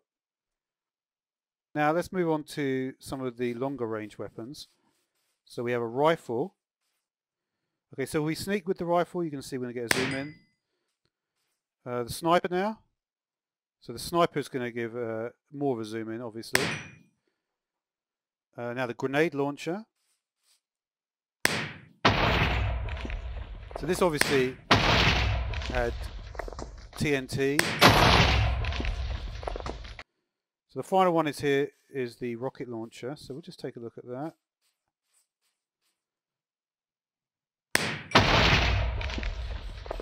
So it's similar to the grenade launcher there. Also we've got these perks. So last stand on normal death revived with 10 health. Only use a pistol when you're withered. It's more likely when you die. This one looks cool. Calm. Weapons with scope zooms further. Regeneration while zooming. Makes hit targets glow. So all you have to do is have it in your offhand, and then when you zoom in, you can zoom in further, and you can see I've got that regeneration effect. Okay, the next one is called Ugly Scoreboard Fix. So for instance, I've got a scoreboard here just doing if I've used turtle eggs. Okay, so you've got the choice between you can hide the scores or the sidebar. But it won't show you the numbers on the side. Okay, we've also got Crooked Crooks now. So this is just a mod that adds crooks, so you can get better ones. So the apple drop rate is increased. You can see the speed of the diamond crook.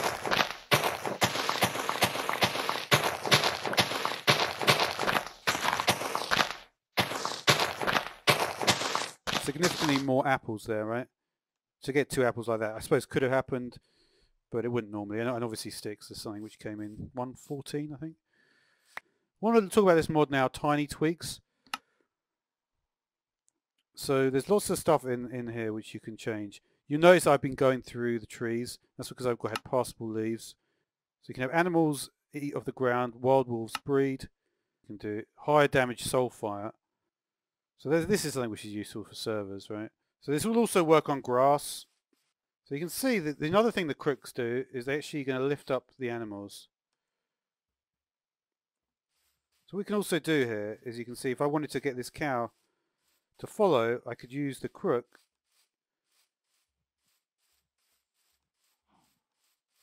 You need to sort of alternate between moving backwards. So you can also lift up the animals with the crook. So you could, for instance, move this cow into a suitable position. If you press shift while you're doing it, it's actually going to just put the cow in the air. So you can, for instance, you can see, you can sort of maneuver the creature around. It is also kind of dependent on the creature's size. So for instance, it's not doing much there, but you can to some extent move.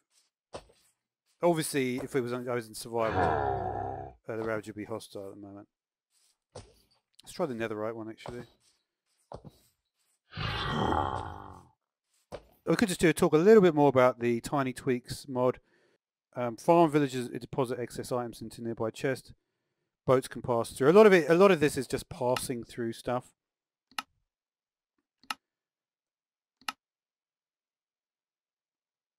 And this is like the spreading thing.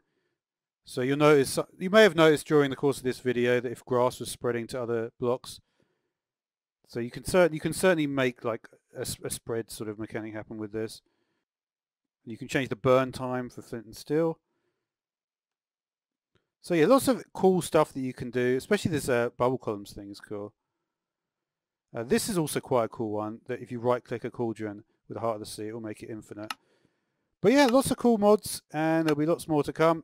So thanks for watching. Hello and welcome to Top 10 Mods for Fabric 1.16.5. We're going to start with a mod called Bigger Beacons. So this mod adds something pretty cool. We're going to place our beacons down, and let's take a look at the GUI of the beacons. So you can see now we have up to 10 levels, right?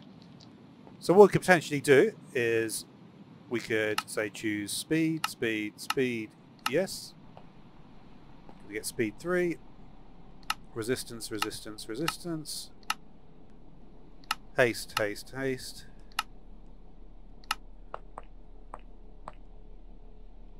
Strength. So we could have luck as well. You get luck 3. Let's see what else. Absorption.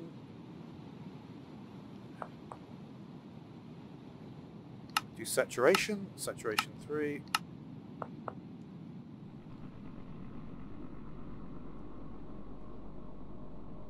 Absorption, luck, speed, strength, resistance, haste. So maybe do the middle one.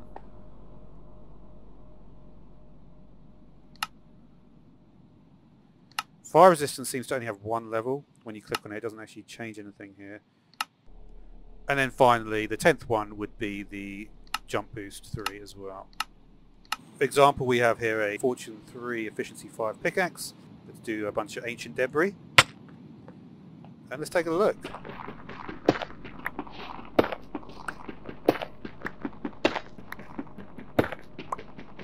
I'll try diamond ore instead.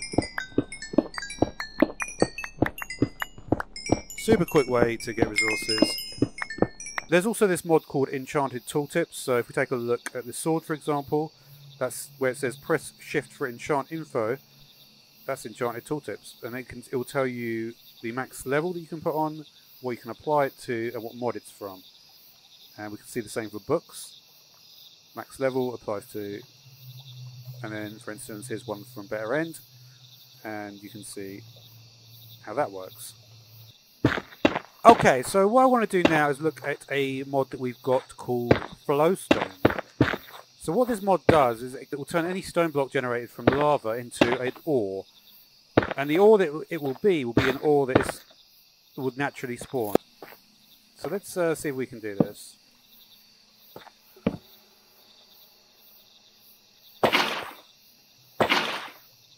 So we've got a smooth stone generator here.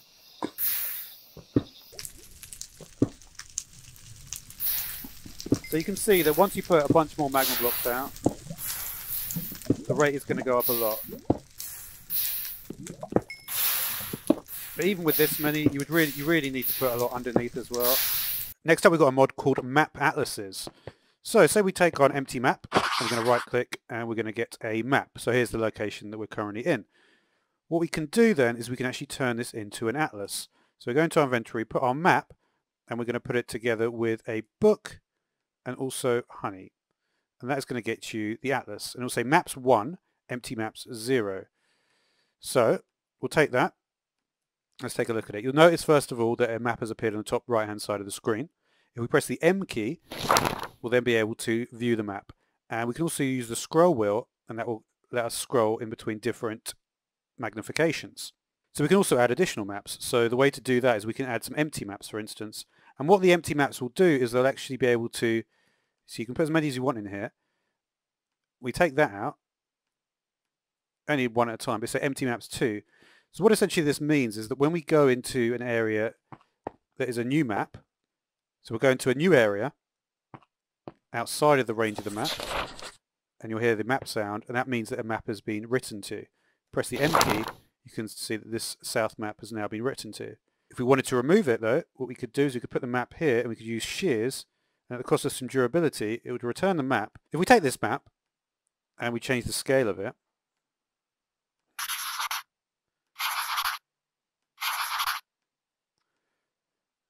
you'll notice we won't be able to put it into, so the limitation of the map is the scale of it is preset once you create the atlas. So what you'd have to do is you would create another atlas like this, and then it will say the scale is 1 to 8.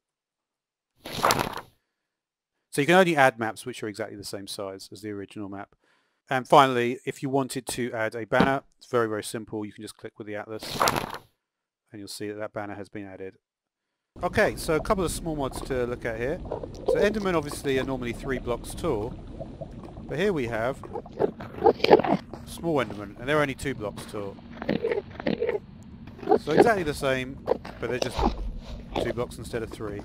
Now we have Stop Strider Suffering. So if we put a Strider down, we can saddle them. And normally you're not actually able to remove the saddle from the Strider.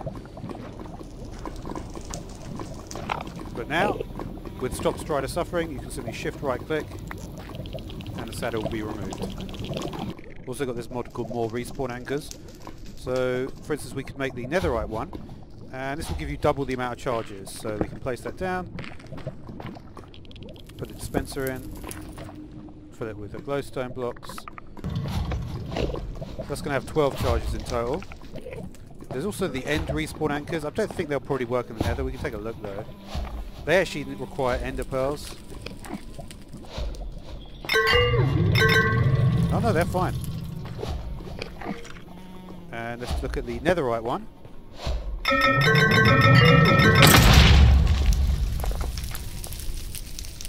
Okay.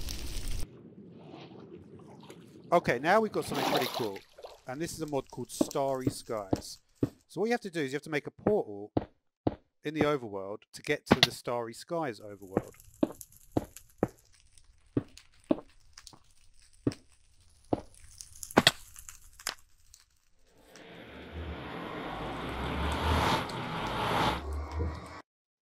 Here in the Starry Skies overworld, you're going to find a bunch of different spheroid biomes. So you might find glowstone, you might find regular stone. If you've got mods like ecotones or woods and mires, or any mod which adds stuff to the overworld, you're going to find blocks made out of them. And you're going to find a bunch of these spheres all over the place. And there's a whole range of different advancements. And then when you stand on one of them, you can see here we've got a coal one. You can see there's a bunch of coal in the center of this sphere. And you can see just how many of these spheres there are around, right? Okay, what you can do from the Starry Skies overworld is you can then go to the Starry Skies Nether, or go to the Spooky Skies, which is what the Starry Skies end is. So let's try the Nether first.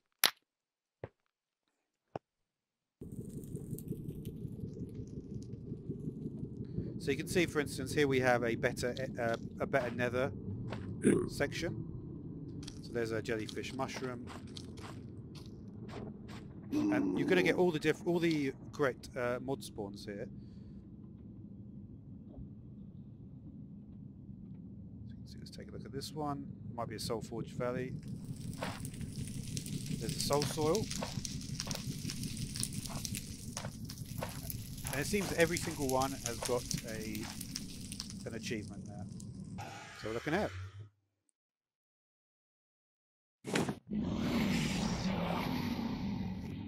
There's a dragon.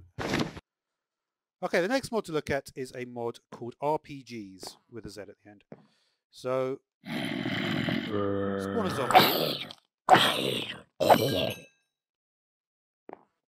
And you'll notice that the zombie is just lying there. And that's because you can actually loot the zombie by shifting right click, and you can see you can get what's in the inventory, and then the zombie will disappear. Finally, we have a mod called Anvil Fix, and this is going to bypass the 40 level limit for an enchanted book. So you can see if we put in this book, you can see it's going to be 50, and it's going to put on a bunch of enchantments. So that's all for this episode, so thanks for watching. Hello, welcome to Top 10 Mods for Minecraft 1.14.4 Fabric. So the first mod I want to look at is a mod called Altcraft Tools. So this mod lets you change the way, and I've got the advanced tooltips on, so you can see that when we have a handle of wood, it's just a regular sword, durability 1, speed 1, enchantability 1. And this is going to work for all the different tools, by the way. So handle of bone now, that's going to give you slightly less durability, faster speed, better enchantability. We've got a handle of iron, so more durability but worse speed and enchantability. And these are all the materials you can use, and it only affects, you can only do the rod, but you can, like I say, you can use axes and various other tools as well, shovels, etc. Gold, obviously high enchantability, low durability and speed. And with blaze, we've got, blaze is pretty good actually, high durability, same speed, enchantability is good. And then finally we have bamboo. So it's looking like probably blaze is going to be the best. This I'd imagine is, yeah, a little bit lower. If you look at the most attack, bamboo and bone have got the most attack. Next mod is called a crystalline novelty. So we're going to pick block and we're going to see we're going to get some golden topaz. And we can also get this carnelian ore. It seems to be a little bit lower, but I did actually find some. You can see it's right there under the lava. We can also find these gooseberries on the surface. And they are damaging the cows there. So yeah, so if you wanted to make, like, for instance, a blaze pickaxe, you would have to do it like this, right? Now when we break these ores, we're going to get a carnelian crystal. Also going to get a golden topaz crystal. When we eat the gooseberries, okay, let's try to wound ourselves in a slightly different way, see if we can get the effect from these.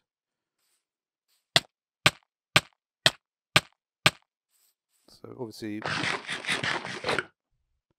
this is the berries have helped kill critical wounds. Okay, so you can make these charms, the heal charm, and we also have the purity charm, which are made with the crystals. So the heal charm just simply gives you regeneration 3 for 3 seconds. And you can see the cooldown is quite long on that. And with the purity charm, for instance, I've got weakness at the moment. You feel free to all effects.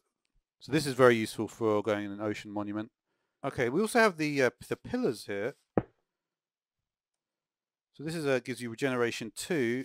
The range looks to be about 8 to 10 blocks.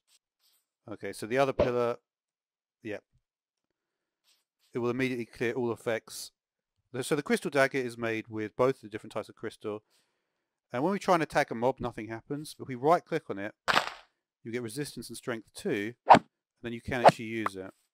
Okay, now we have a mod called carrots. So what you can do is you can get any regular carrots and craft it together with string to get the carrot bundle. And with the carrot bundle, then you can then turn the carrot bundle any different color. So as far as I'm aware, there isn't actually any point to having the carrot bundle, so you can cook it into roasted carrots, which is something which you can actually obviously eat. Gives you night vision and water breathing. Okay, now let's look at this mod called Cookies Plus. So I guess the first thing we can look at is maybe how to get the basic cookies here. So let's look at the round cookie. So for that we're going to need to get cookie dough, which is milk, sugar and wheat. Actually not going to need, so that will get the cookie dough. And then the round cookie cutter is going to be iron and spruce planks. So that will be how you make the round cookie. So you can see there's different types of round cookie. Like obviously they're all going to use the round cookie cutter. So the sugar cookie would need the cookie dough, but you're also going to need sugar powder, which is sugar, and the hand grinder. It's actually quite a lot of tools for this. And the hand grinder is going to use the cookie cutter. Now if we consider now the chocolate chip cookie, it's going to need chocolate chips, which is obviously going to be cocoa, and the hand grinder as well. And the double chocolate chip is going to additionally require some chocolate powder, which is going to be chocolate chips with the hand grinder. Okay, so it's a further development of the chocolate chips into the chocolate powder. And there's various different shapes, of course, you can cut the cookies into. The star shape requires diamonds, and the square is going to be gold, and the tree is going to be blue dye. The top tier cookie looks to be the emerald cookie, which is the gingerbread man cookie. Ginger. So yeah, so you have to grind the ginger up into ginger powder, and then you can mix it together with the gingerbread man cookie cutter, and that will make the gingerbread cookie. So let's take a look at the gingerbread cookie. It doesn't do much. So for instance, say we took the double chocolate chip square cookie. That seems to be much healthier than seems to do the trick. You can take the chip. Yeah. So definitely, if you want more sustenance, go for double chocolate chip as opposed to the chocolate chip. And we'll also look at the sugar cookie. Sugar cookie seems to be even lower. That only gave me half that. Mod called Arcane Magic. Okay. We're going to kill the drowned. Says, you have never seen a zombie like that before. Perhaps you should get some paper to document your findings before killing another. So we'll take another one. Oh wow, you've got to try it. Use the paper to document your discovery. Okay. So it says, I'm writing this to record an unusual species which I discovered while swimming today. Conclusion at this point, I will try and find some more to kill before writing an update. Okay, so there's the fourth one. Parchment updated. After killing several more underwater zombies, I'm beginning to realise they're not the only anomaly. In fact, so much of the world I know is changing. It might be easier to examine the changes if I gathered some of the new items. Okay, I've certainly never seen anything like these items before. To take a closer look, I've written up plans for a device capable of analysing the item placed in it. The analyzer I built appears to function correctly. I can set items by right-clicking. If I right-click with the empty hand while sneaking, I can take them out. I expected that using the analyzer on one of the new items collected would yield some useful information, so I'm rather disappointed to find it didn't do that. Okay, that's funny. I noticed exactly nothing special during the analysis. Before I abandon these experiments entirely, I think it would be worth analysing some old items of mine, even if it is only to reassure myself that there is nothing unusual about the new items I found. So we need to make the golden scepter. Okay, so the scepter I created is capable of even more than I imagined. Not only does it produce golden particles in my analyzer, but it can slowly kill creatures that I look at while holding right click. Okay, I need to take a close look at a crafting table, so let's do that. Notebook updated now, okay. Alright, so what does this do?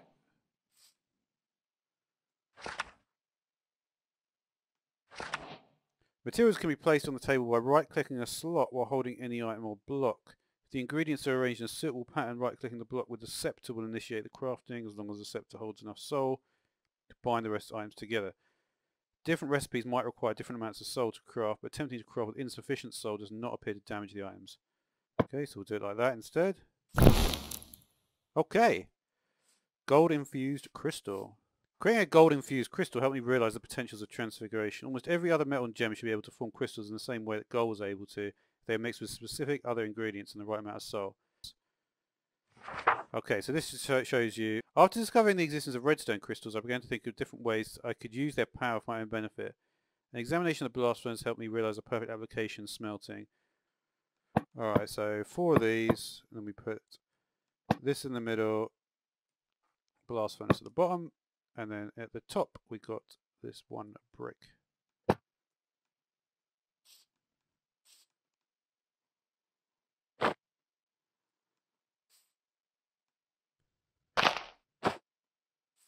Yeah, so before we do the smelter, let's look at this category, which is the soul storage.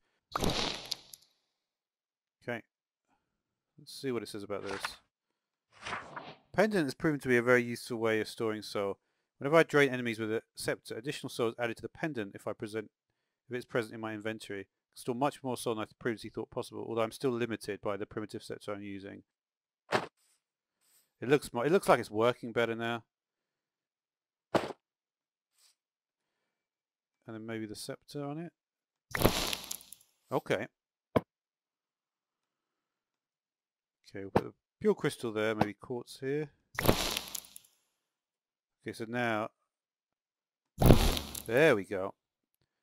So we've got the smelter now.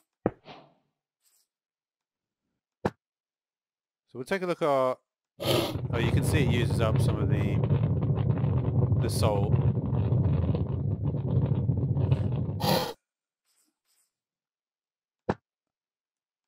Okay, and you can see we're going to get 2 iron ingots. So it's essentially it's a pulverizer. There we go. After taking a close look at obsidian, it's become clear to me it's a perfect material to attract and contain soul. An obsidian altar should be able to gather soul from any creatures that die near it and store it in any pendant placed on the altar. Okay, so now we're going to take a look at a mod called Creeper Habitats. So this mod is a mod that changes the colour of the creeper depending on the biome. So you can see this creeper is slightly more muted colour. It's actually quite a pleasant colour for the creeper. Okay, but if we go to a different biome and spawn a creeper in, let's take a look. You can see it is essentially shaded as green, but this is obviously with more reddish tinge. So you can see here, for instance, in the snow biome, very different colour. Okay, now we've got a mod called Agnostos. I actually just heard this adds this biome called the Enchanted Forest. And interestingly, I only just created this world a moment ago, and the phantoms actually naturally spawn in this biome. Okay, so we have this block, the turf block, made with 4 grass. So we have the grass texture on all sides. Illagers will just spawn naturally. Okay, it doesn't look like that the Elgrove tree actually grow on the turf block there. So there you can see very wide dispersal of the topiary there. But the main feature is here with the totems. So the totems need quite a hefty amount of stuff. You can see, it looks like they all need nether stars. The horse whistle, eh? Okay, I did find this. There's also this item as well, which is the horse whistle from Agnostos. So let's try and use the horse whistle. So it's going to make I'll probably dim the volume actually.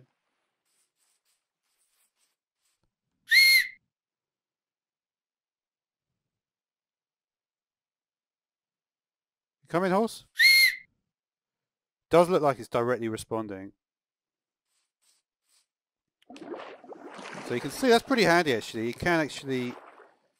It looks like the horse whistle is more for just... Yeah. It's for sort of short range. It's got stone pillars as well. So yeah, the trapdoor matches the door of the Elgrove tree. The herringbone can be created from regular bricks and the stone cutter. This is something I always wondered why they never did, because if you actually look at real houses, they do have a lot of interesting brickwork patterns. And we've also got mossy bricks as well, which is I'm surprised it's not actually in the game. So yeah, mossy bricks is a really good one. Alright, so we have a few totems here as well then. So totem of returning. Okay, so it looks like now you can see it's glowing, the totem of returning. So we're going to go somewhere else and let's use it, the totem of returning. Wow, and you even get the little graphic. That's awesome. The totem of holding is the keep inventory totem.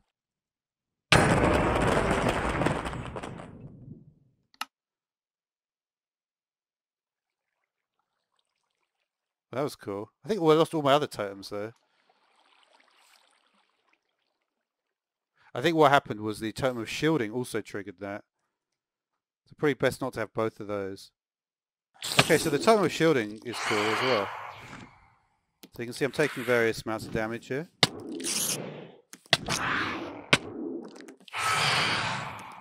So the totem of shielding is literally just a shield that is going to absorb all the damage.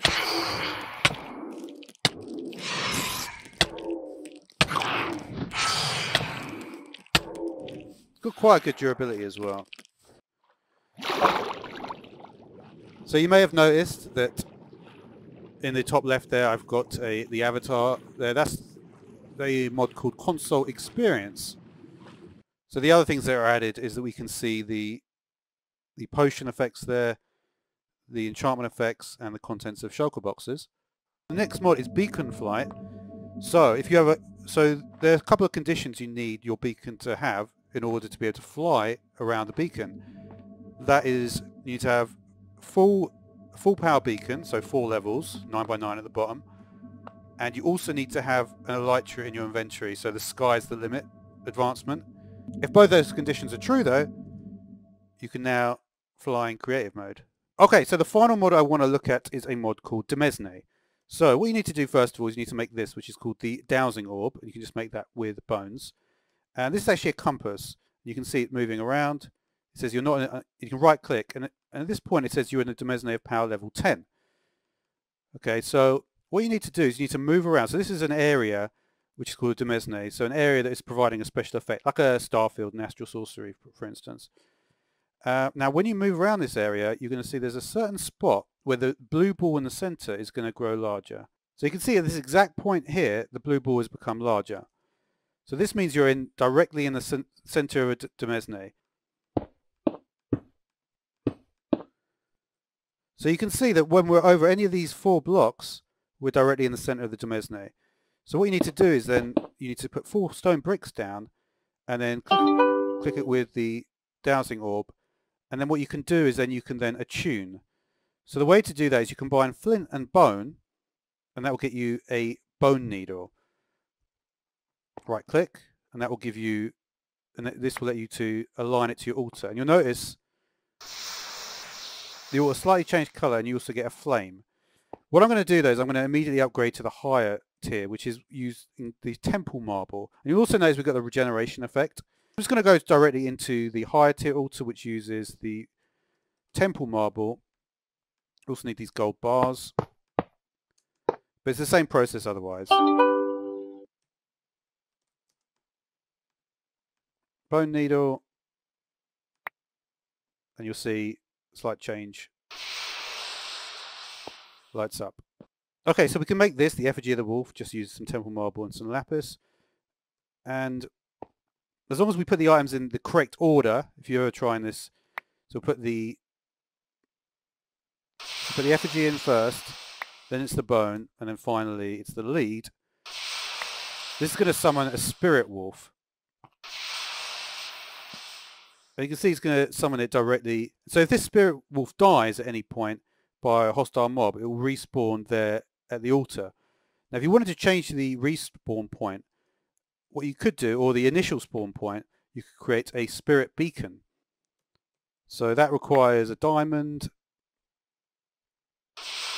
obsidian, and also an ender pearl.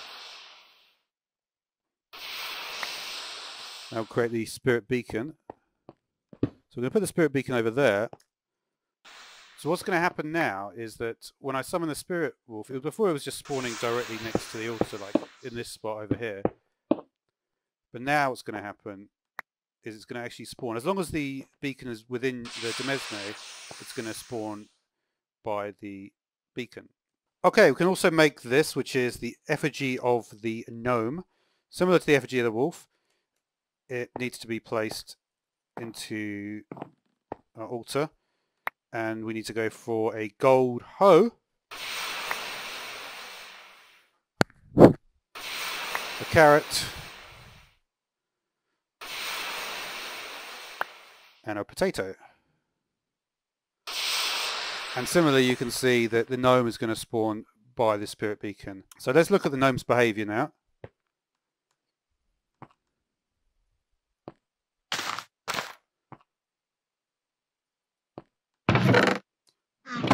Okay, so it doesn't actually open the chest. The gnome doesn't open the chest, but the gnome is going to actually take a look at the chest while the gnome's working.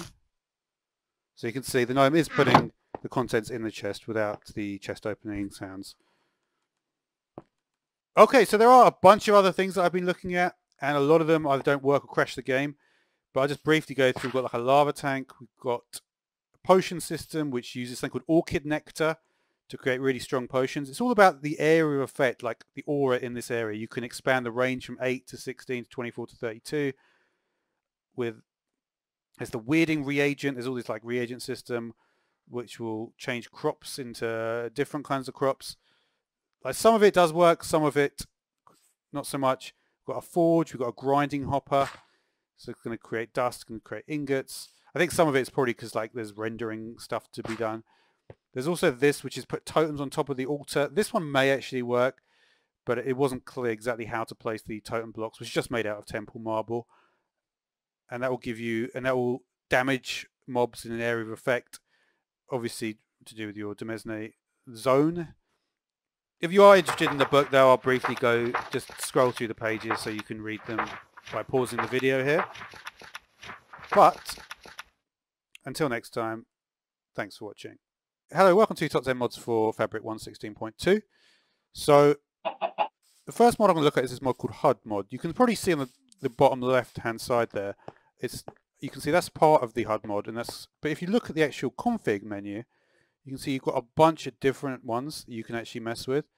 So with the crosshair, for instance, with the crosshair head, I've changed the scale to 1.5. I've changed the color to red. There's also an option in the crosshair mod that when you're hovering over an entity, you can actually get the crosshair to change color. So the great thing is that these are all divided into separate sections which you can hover over and you can move around. So here's the item update. I could move that around wherever I want, and it gives me lines to see where I can actually place it. So if we look at the configuration options, you can see these are all the different options we have. So we've got general disable vanilla potion HUD, disable vanilla vignette. So you can get coordinates, you can change the size of the boss bars. You can even change the size and colors of the scoreboard as well. And there's an arrow HUD which shows you how many arrows you've got in your entire inventory, the little box. And you can just switch these on and off. So for instance, if I wanted to disable my keystroke HUD, I could just go into there. You can see we've got unselected color, selected color, and we can just press off, and it'll be gone. Okay, we also have this mod called Bedrock Waters. So here I am in a birch forest, and what I've done is I've changed the config, and you can see the water is red. And there's two different things you can change for every single biome in the config, and you can also choose whether child biomes will inherit certain features from the parent biome, right? So there's that. But for instance, the two features are watercolor and also fog color. So when I go in the water, you can see I've changed it to make it kind of obvious. You can see the fog color is green, but the watercolor is red. If you actually look at the biome borders, when you do like a very obvious color, which isn't the color of water, it actually helps you to really clearly delineate the river biome here. So that's like a neat little side effect of changing some of the colors there. So all the bedrock color changes are in this mod, and there's also different colored water for nether biomes as well. Okay, next up we have this mod called Drunk Fletching Table. So this adds pretty cool interface to the fletching table, and there's two modes of operation. From what I can tell with the crafting mode, all you can do is use it to craft arrows. These two slots on the left don't seem to do anything yet. The main functionality though is this, which is the tipping mode. So what you can do is you can put some arrows in here, and you can put a potion, and it will drain the potion. So you can see each potion is going to give you 24 tipped arrows. So that alone is a pretty good return. So this is something which has always been pretty useful, right? Because, and you can see it actually has a visual indicator on the top. We've also got this mod called Glass Doors. So this just adds glass doors for all the different wood types. Here's diagonal glass veins. So this allows you to create much cooler structures because you can actually place blocks on the diagonal. You can really see how this one is a game changer actually, because this really will allow you to... The placement is very, very pleasant indeed. You can make some very interesting structures actually with this. Wow. Okay, we've got a mod, and it's actually called Bacterium. It says bacteria here, but it's called Bacterium. So what you need to do first of all is you need to make this must, which is made with sponge and bread. And what you can do is you can place your must underwater. Okay, we're going to just speed it up. You can see this. Well, that's going pretty fast. Well, okay, so I literally ran it at that speed for about 10 seconds. You can see now it's going at a normal speed. Wow, it is propagating really fast when it gets to this size. So you want to make sure you don't let it get to a size as big as this. So then you can make the replacer bacteria, which is just made out of compacted must. And what you could do, for instance, say I wanted to get a load of diamonds. What I'd do is I'd place like this and then like that.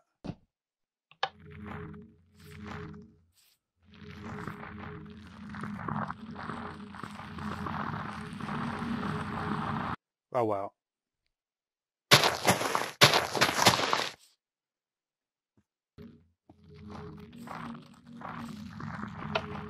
Interesting. Oh wow, look at that.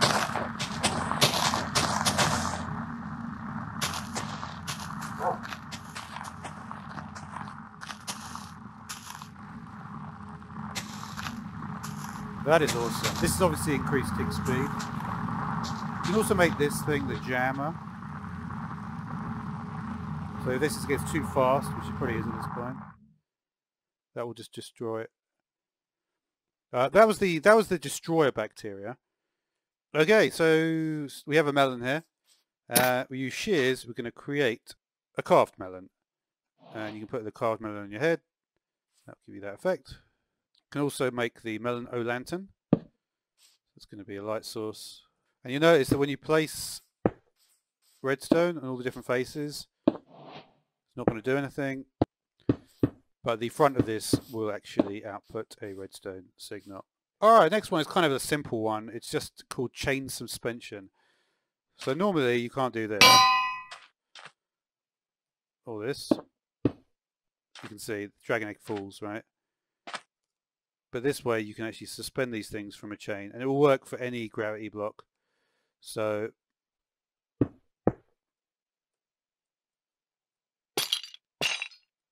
can see the concrete powder,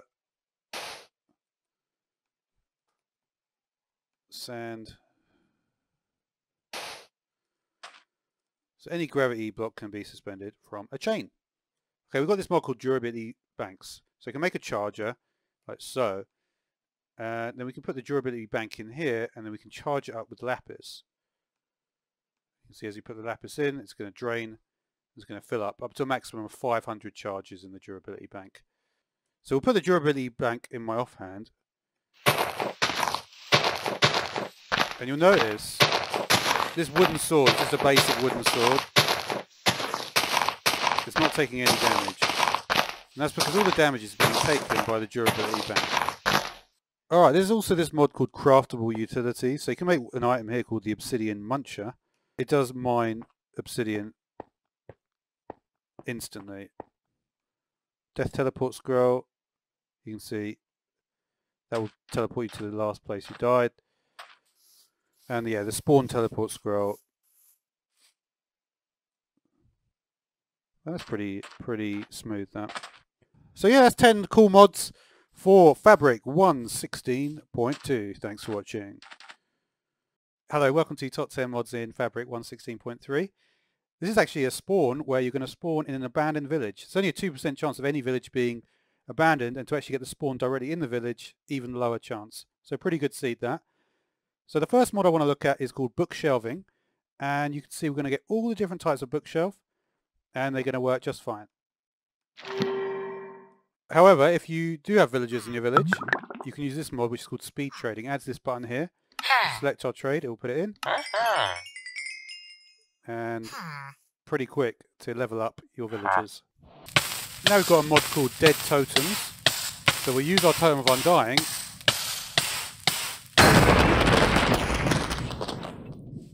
And our totem will turn into a dead totem.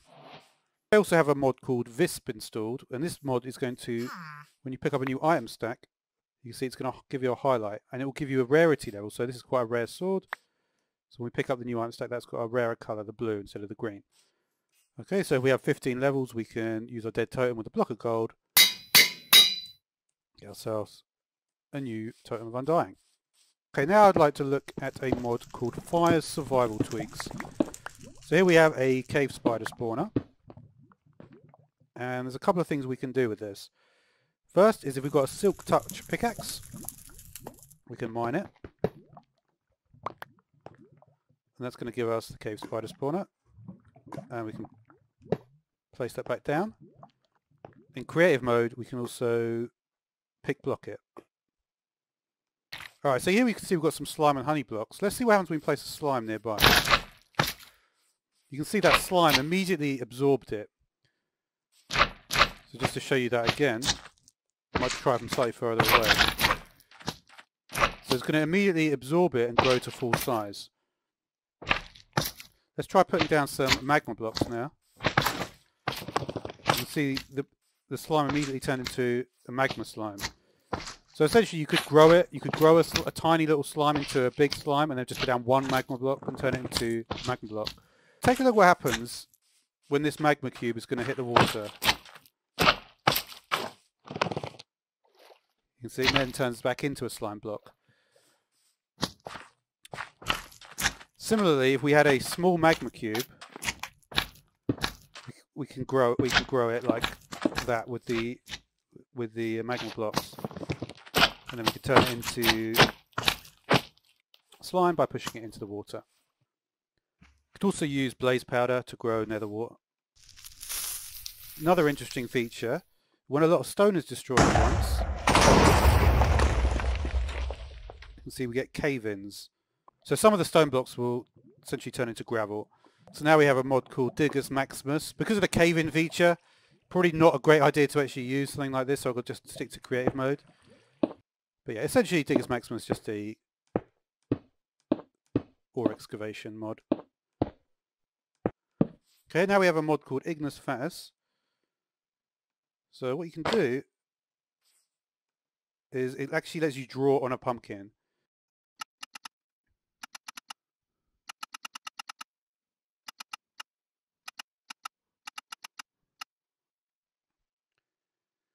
So once you've finished doing your design,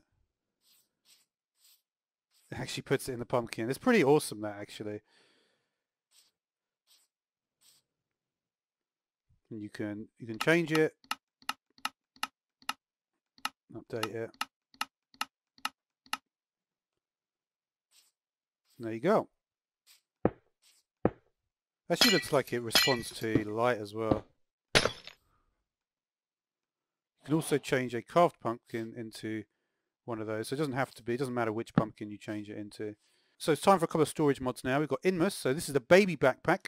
The smallest backpack only needs 4 leather in a chest. The lowest tier is frayed, which needs 8 leather in a chest. Then we've got plated with iron, gold, diamond, and emeralds for the bejeweled one. Blazing, you're going to need netherite. Withered, you'll need a nether star and a bejeweled. Endless, you need endstone. Let's have a look at some of the larger ones then. So we'll look at the blazing, we'll look at the withered, and we'll look at the endless. Blazing backpack's got 54 slots, 72, and 90. So 90 slots for the endless backpack. So it's a pretty large backpack. Okay, we also have a mod called Link Storage. So we've got the handheld storage, and there's the storage block. And essentially lets you just link together chests. So you can see we've got white on the top there. In the handheld storage, you can see it opens the chest. If we wanted to change this, so if we change this to white, black, white, this chest is now going to be empty. You can see we've still got stuff in white.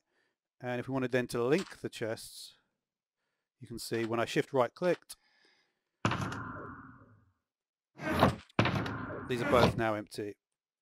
But if we put it back, shift right click, we go back to that channel, and finally we can put a diamond, and that will, on a server, it will make it your personal chest. Okay, so the final mod we're going to look at is this mod called Ars Theurgia. So if we go to the locate function, we're going to get a bunch of ruins. So let's have a look at the date ruin first of all. You can see that we've got a tree here. That's got some date leaves. And mud block bricks, and here we can see this is the date tree logs. And with the raw mud blocks, if we break them with a trowel, we should be able to get some loot. And you can see here we get the concise dictionary of Akkadian. We're going to go to fragmented ruin next, because they're actually very close by, those two. And I think the general point is you break these. See if we can find some loot chests. Now let's go to the house. Most of these you'll find in deserts, as you can tell. So here's the house. Next up we have 1 floor ruin. So you'll notice that some of these have got this block here, which is the sun painted mud block.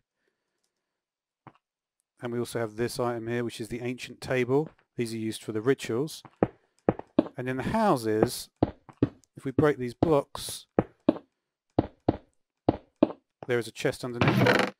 And we're going to find clay tablet parts. There's some chalk, which is used for drawing witchery style. Okay, let's carry on. So we're going to go for a table ruin next. Okay, that's just a bit more. It just has some tables there. Again, we're going to see fragments, these clay tablet parts. There's a Samus figurine there. And now finally we have the 2-floor ruin. Doesn't have any chests though. So from the looks of it, the 1-floor ruin and the table ruin are the ones you're going to be looking for the chests. Okay, so we can also might be able to find Pazuzu's figurine and also Pazuzu's amulet in the loot chests. So what you need to do then is you need to make clay tablets out of clay. And then you see the clay tablet parts, so we just put 3 of them together. It has to be the same one. You'll notice this. So for instance, this one is AG2, this is group 2.1. So it has to be the same parts. And then what you'll be able to do is make the reconstructed clay tablets, which are made with 3. And then you can cook the reconstructed clay tablets, and then you just get a bunch of the reconstructed clay tablets. Alright, so I think I've got one ritual that I might be able to do, which is this one. It says, wear Pazuzu's amulet, 3-meter long table, place down a figurine of him in the center. In front of it, place down 3 evenly spaced ceramic altars, with the offering on the sides having rotten or poisonous famished food, and the center having an object of value. Recite the tablet's incantation, and then perform the ritual at night. So we do time set night. And I mean, so if we look at the R's, so we have Anzu, we have Lamassu, we have a tormented creeper. It's a very tormented creeper. Looks a bit like ET actually. And we finally we're going to have Udug. This guy's just he looks a bit like the Britannia bug. This creeper is the only one that seems hostile. The others are just hanging around doing nothing. So yeah, so that's 10 mods. Let's have a look, see what the attack on this guy is going to be. For a creeper, a tormented, he's actually not too difficult to be honest. Wait, he just literally does nothing. Alright, well, till next time, thanks for watching.